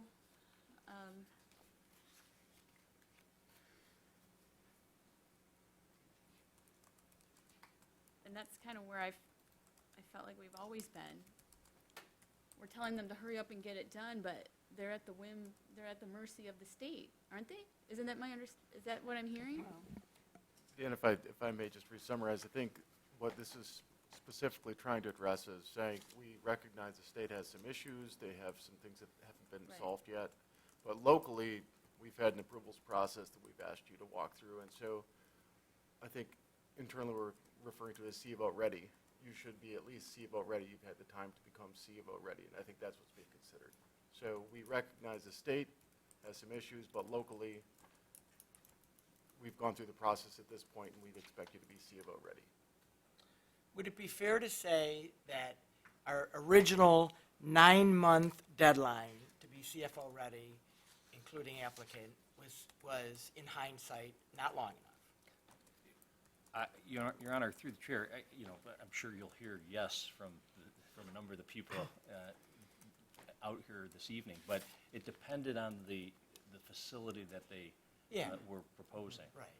And that timetable could have been met, but in this particular instance, hasn't been. You've heard from one of the citizens this evening who indicated if he had been in the queue, they would be open. So, whether that is rhetorical or... Yeah, through the chair. Well, but I want to just follow up on that. I think based on the action that the council took earlier this year in granting the deadline, we decided that it was probably too short, and we said 90 days seems like a reasonable. I feel like we're picking these dates out of the air. If we'd have said 120 days, we wouldn't be sitting here, and we wouldn't have this one day. I mean, again, eventually we're going to come up against a deadline that we have to just say this is it, the drop dead. But I don't know what was magical about 90 days, other than, again, you did tell us you'd be done by now.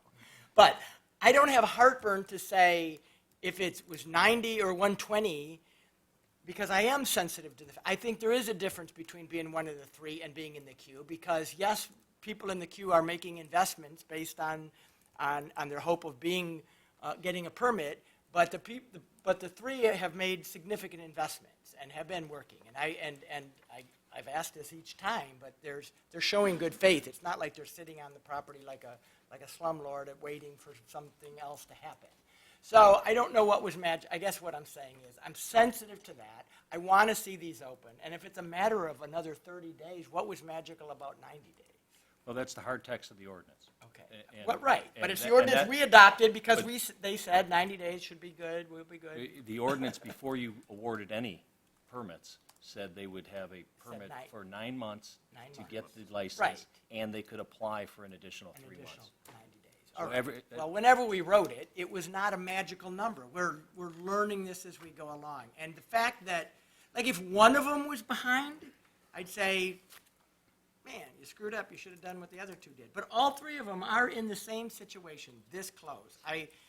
So if it was and so to your point about, why would you do this? It's because in my mind, there was nothing magical about 90 days. We want to see these three open. We want to experience what they're like. We want to evaluate them. And I don't want to penalize someone for 2 days or 3 days. I also don't want to give somebody another 90 days. So, but if we're really that close to the finish line, I'm just my own personal opinion, and I think I hear it from Councilwoman Piana, is I don't want to penalize someone for a day or 4 days for a CFO.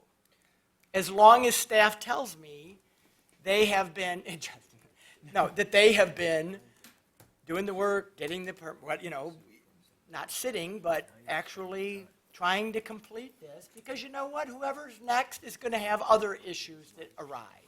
And they're going to have other unforeseen things that keep them from doing it. And it's one thing to say today, I could be open if you'd give me a permit, but that's what these three said. And as we've discovered, lots of things come up in the real world. So I'd like to see these three open, and then, as we've said, consider doing more. But we can't even consider doing more until we get these three open. So that's my priority, is to get these open as long as they're making reasonable efforts. And that appears to be the case. In talking with the building department, inspections have been scheduled. One of the facilities may have their final C of O inspection this week, and we'll see how that goes. But they've all made progress. I think that is the one benefit, that maybe we just picked 9 months out of the year, but it did force people to hurry up on the building improvements. Some of them have, as they've mentioned tonight, have more extensive improvements than others, but they're all reasonably close to that finish line. But to the extent, to this gentleman's point, to the extent that the way this is written legally, we preclude ourselves from giving someone the ability to have, who has done everything and missed it by a day, I personally, I'm not speaking for council, I'd like to avoid that. I don't know how. All right, may I make a suggestion? Please. I think this is just feedback, too complex to have both of these on one motion. Agree. So I'm going to split them up. So my suggestion is we take the transferability as one motion. And then the second piece, at this point, based on what I'm hearing, is that I'd ask all applicants to work in due diligence to June 30th, but we defer the vote on this second piece so we can get a little bit of language that meets the mayor's concern. No, we've got one more meeting in June. I'm not trying That's to what I'm kick the saying. can, but. Yeah. So to that end, I'm going to make a motion that we adopt the proposed language of transferability as outlined in the packet. Is that enough? Support. Hang on. Referencing 7-412A1. Support.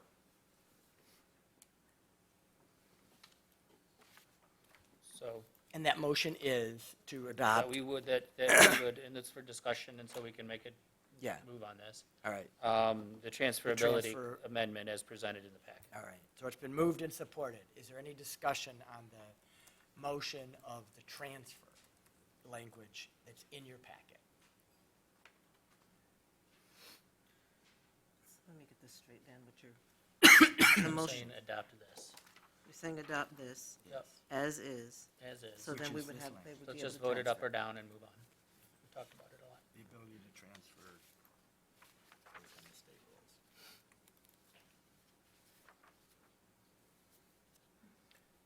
Question? Comment?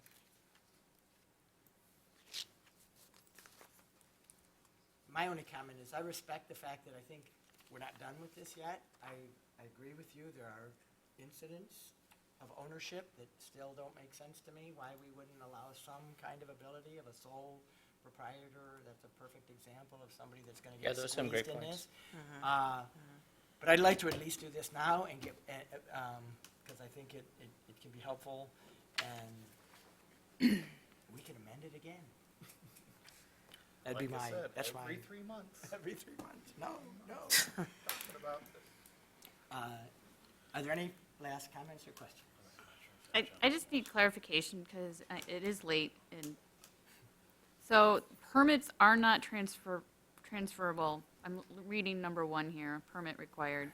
Permits are not transferable, but a change, including a transfer as described above, would only be by the department shall be allowed under this section, It means right? we're opting out of having a yes or no ability. We're going to rely on the state to manage the transferability of a permit. If the state says yes, Right. Okay. if the state says no. Your Honor, we have one more person at the podium. I don't know if you want Oh, yes, please. Good evening, all. Good evening.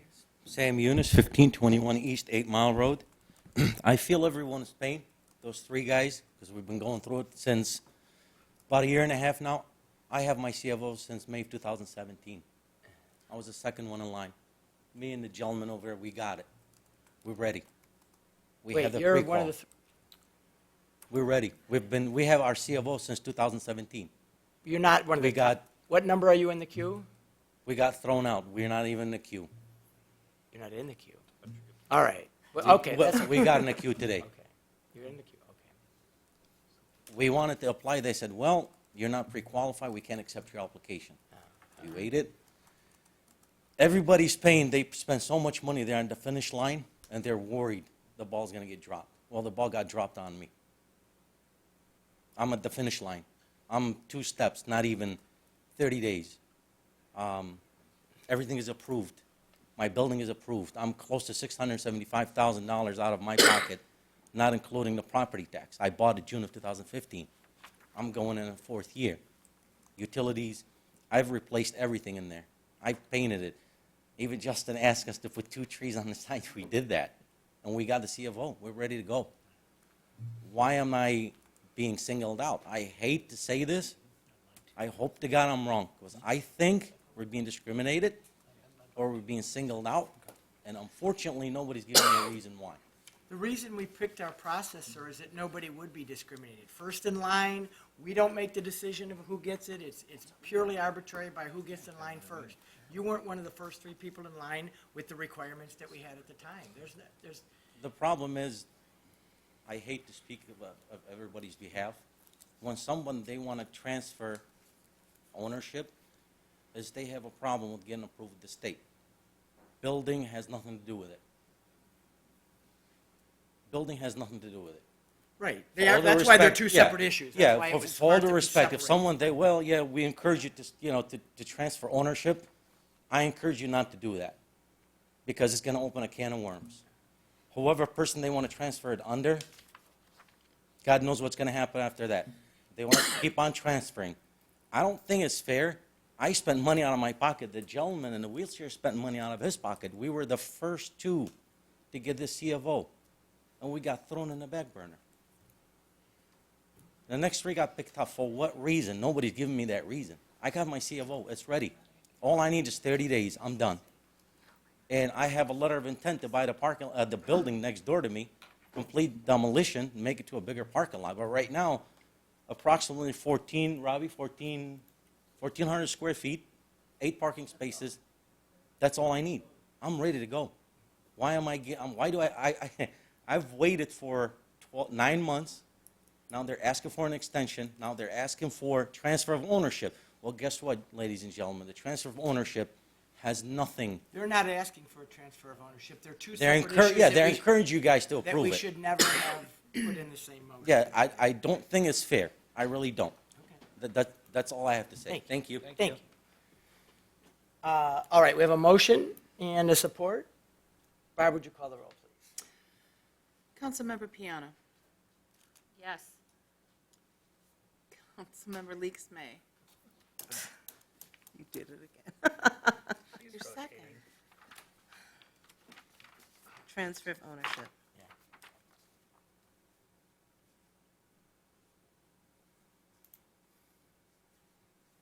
You can pass and come back if you like. Well, I don't know if it'd make any difference, so. I'm still not comfortable with it. I say no. Councilmember Martin? No. Mayor Pro Tem Polika? Yes. And Mayor Coulter? Yes. Okay, that item is adopted. So next, I'd like to make a motion that we table the second part of what's presented here tonight and to give staff time to address the variability of the June 30th deadline. Chief, did you want to speak to this? No, I'm sorry. It's not a second. He's getting ready. He's moved on. Nice try. He's We're not over it. done yet. Yeah. All right. That requires, huh? Yeah, that requires a second. To table. To table? To table. Till the next meeting. I'm Oh, support. support. And I think there's no discussion on a motion to table, so I'll ask the clerk to call the roll. Okay. Hold on one second. All right. Okay, here we go. I'm trying to get it to line up here. Okay, Councilmember Martin. Yes. Mayor Pro Tem Polika. Yes. Councilmember Piana. Yes. Councilmember Leaks May. Yes. And Mayor Coulter. Yes. Thank you. That item is tabled. Thank you, everyone. Guessing we might see you at the next meeting. Next item, our last item. Chief, this must be you. Self-contained breathing apparatus, SCBA purchase and upgrade of the Cascade Breathe Air Fill Station. Want to explain that to us, although we read it in our packet? So the fire department did entertained a few bids to get some new SCBA's and upgrades to our fill air stations at both stations, which would be required. The current systems that we have now are dating 18 years, and they are about to expire. The bottles have a shelf life, so they'll be expired within 6 months. The new harnesses and new packs will last 20 years.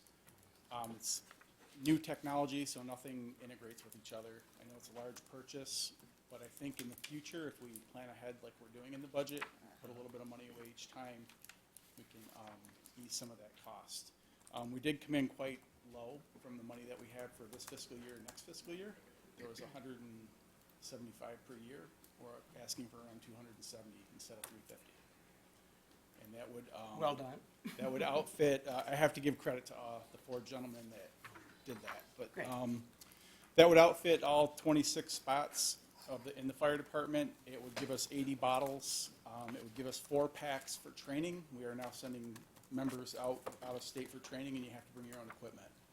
It'll also give us, all of us, a new mask with voice amplifier, which is safe, an integrated safety device, so if a firefighter goes down, it automatically goes off, and it sends an alert. We don't have to turn that on no more. It turns on as soon as your pack goes on, as soon as you get air in the tube. Also, 6 of the masks are thermal imager. It's the camera.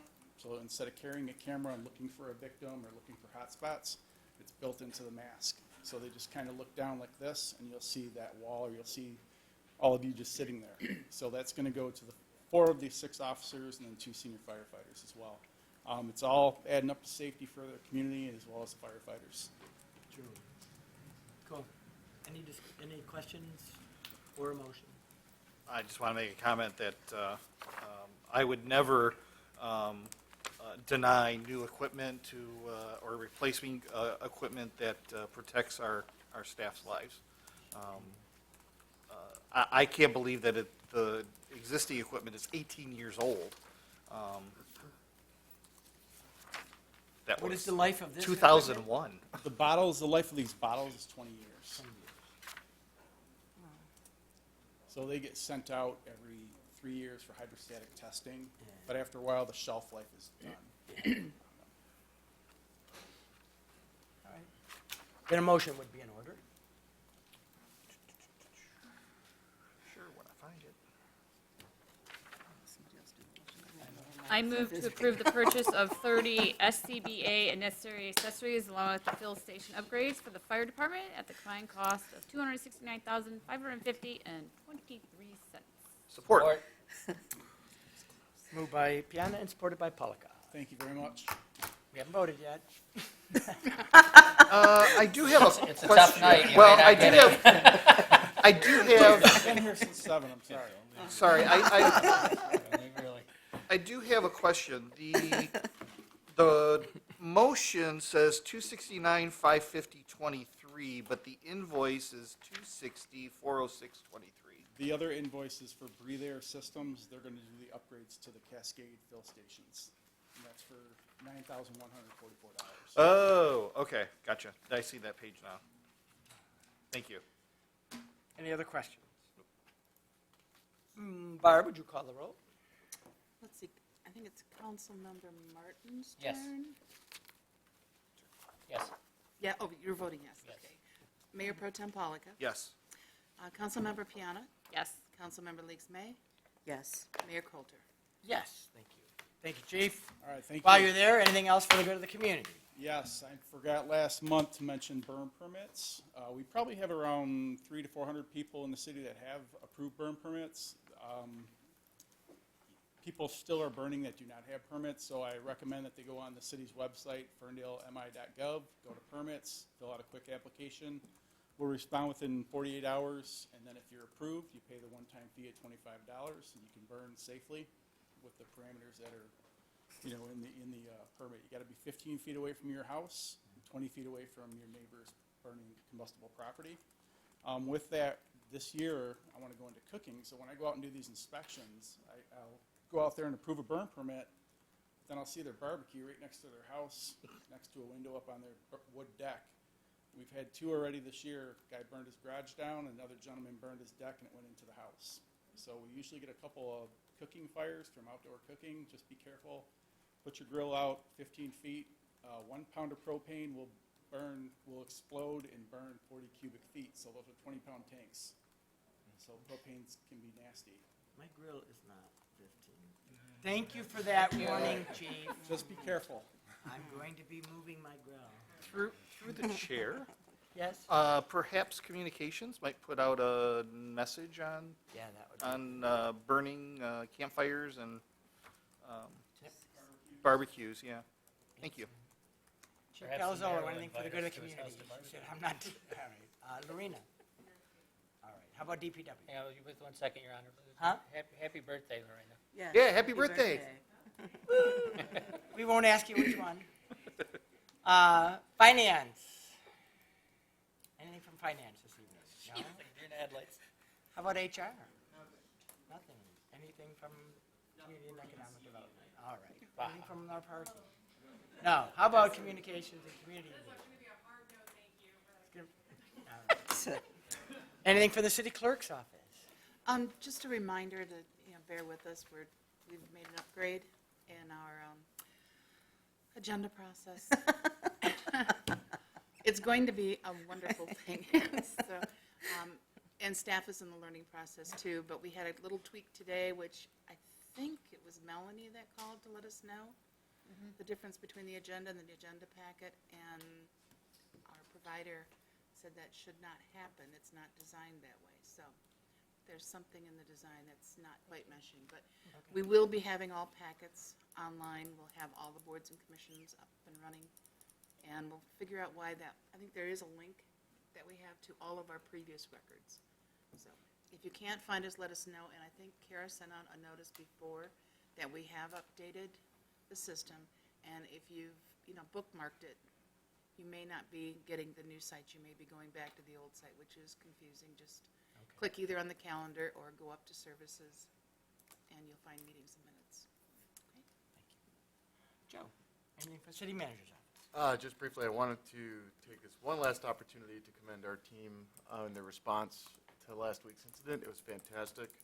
I can't be more proud, specifically just to call the members of our police department, our fire department, and I really can't extend my appreciation enough to Parks and Rec and those other city staff who chose to step up in the late hours and volunteer their time in support of service and in support of the community that needed it at the time. So extremely proud of the way we performed, and I just wanted to reemphasize that one more time.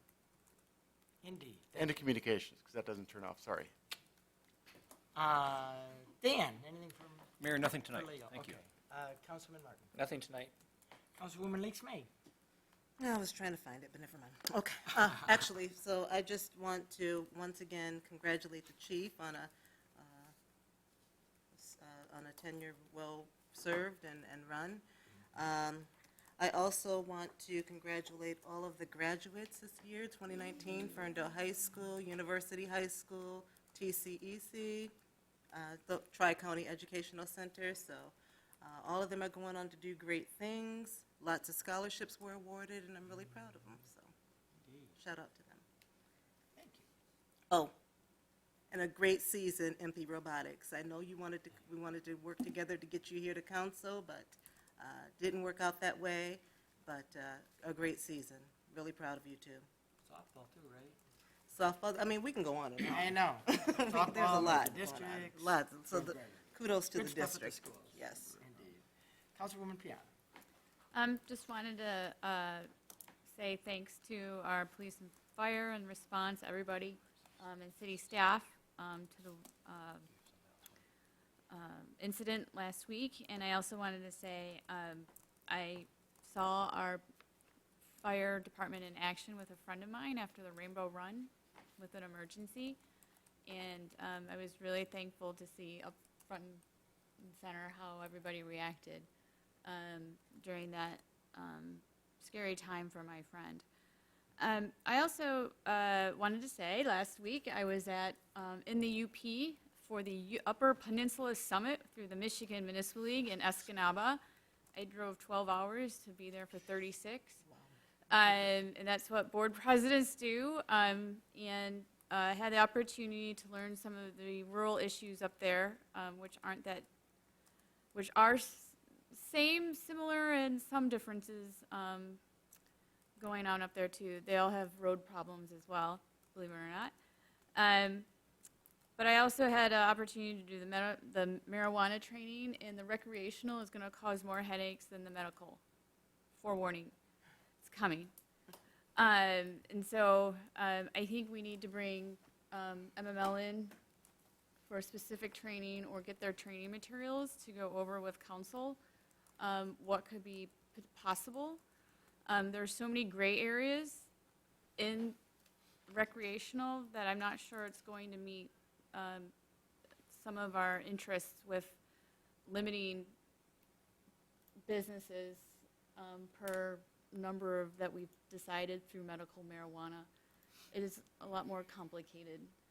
I won't go into specifics here, but I was alarmed at what could transition into a smokehouse.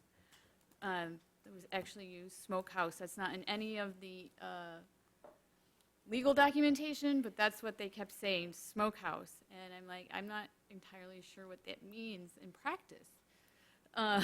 So these are the questions that I have around recreational. And then the merger of medical with recreational at some point with those facilities. So that's where the industry's going through state legislation. I learned all of that up there in Escanaba, and look forward to going back up north next week again as board president for our MML board retreat. And it will be one of my last major duties as my term ends in September. So that's it. Thanks. Mayor Pro Tem Polaka. A couple things. I also want to thank the police and fire department and all the staff and their professionalism in handling the matter at Withington House.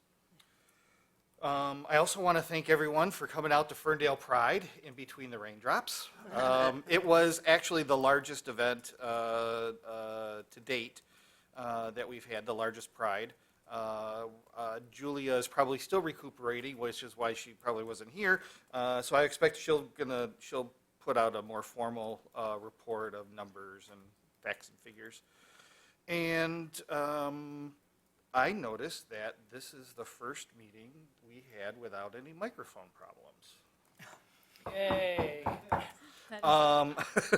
And finally, this is a conversation that we've had over the years at different times. It comes and goes. And the conversation came up again this weekend about park names and renaming some parks. And so some of the conversations that I had was regarding some of our parks may be named after people who may have contributed a lot to the community at some time, but maybe their character isn't really match what Ferndale is today. And so I would like to seriously revisit some of the park names. Not all of them. I think some of them are very valid, but I think reviewing some of the ones that are in question. There is a formal process. Thank you, City Manager Joe, for sending me the documents for the process. It's not an easy change. It requires a review by the Parks and Recreation Commission and their recommendations, and then the whole process with council. And but I would like to start that review. So I just wanted to make that as kind of a public announcement. Thank you. So All that's right. it. Good. And I don't have anything to add other than all the good things that have been said. So nothing more to say. We do need a motion to go into closed session, however. I would move that we go into closed session to consider the purchase or lease of real property up to the time an option to purchase or lease that real property is obtained pursuant to MCL 15.268D. Closed session to consider material except from discussion or disclosure by state or federal statute pursuant to MCL 15.268H. And I'd like to request that comes after a brief 3-minute recess. Support. Moved by Martin and supported by Leaks May. Call the roll, please. Let's see. Mayor Pro Tem Pollica. Yes. Councilmember Piana. Yes. Councilmember Leaks May. Yes. And Councilmember Martin. Yes. And Mayor. Yes. Thank you, and we are in closed session in 3 minutes.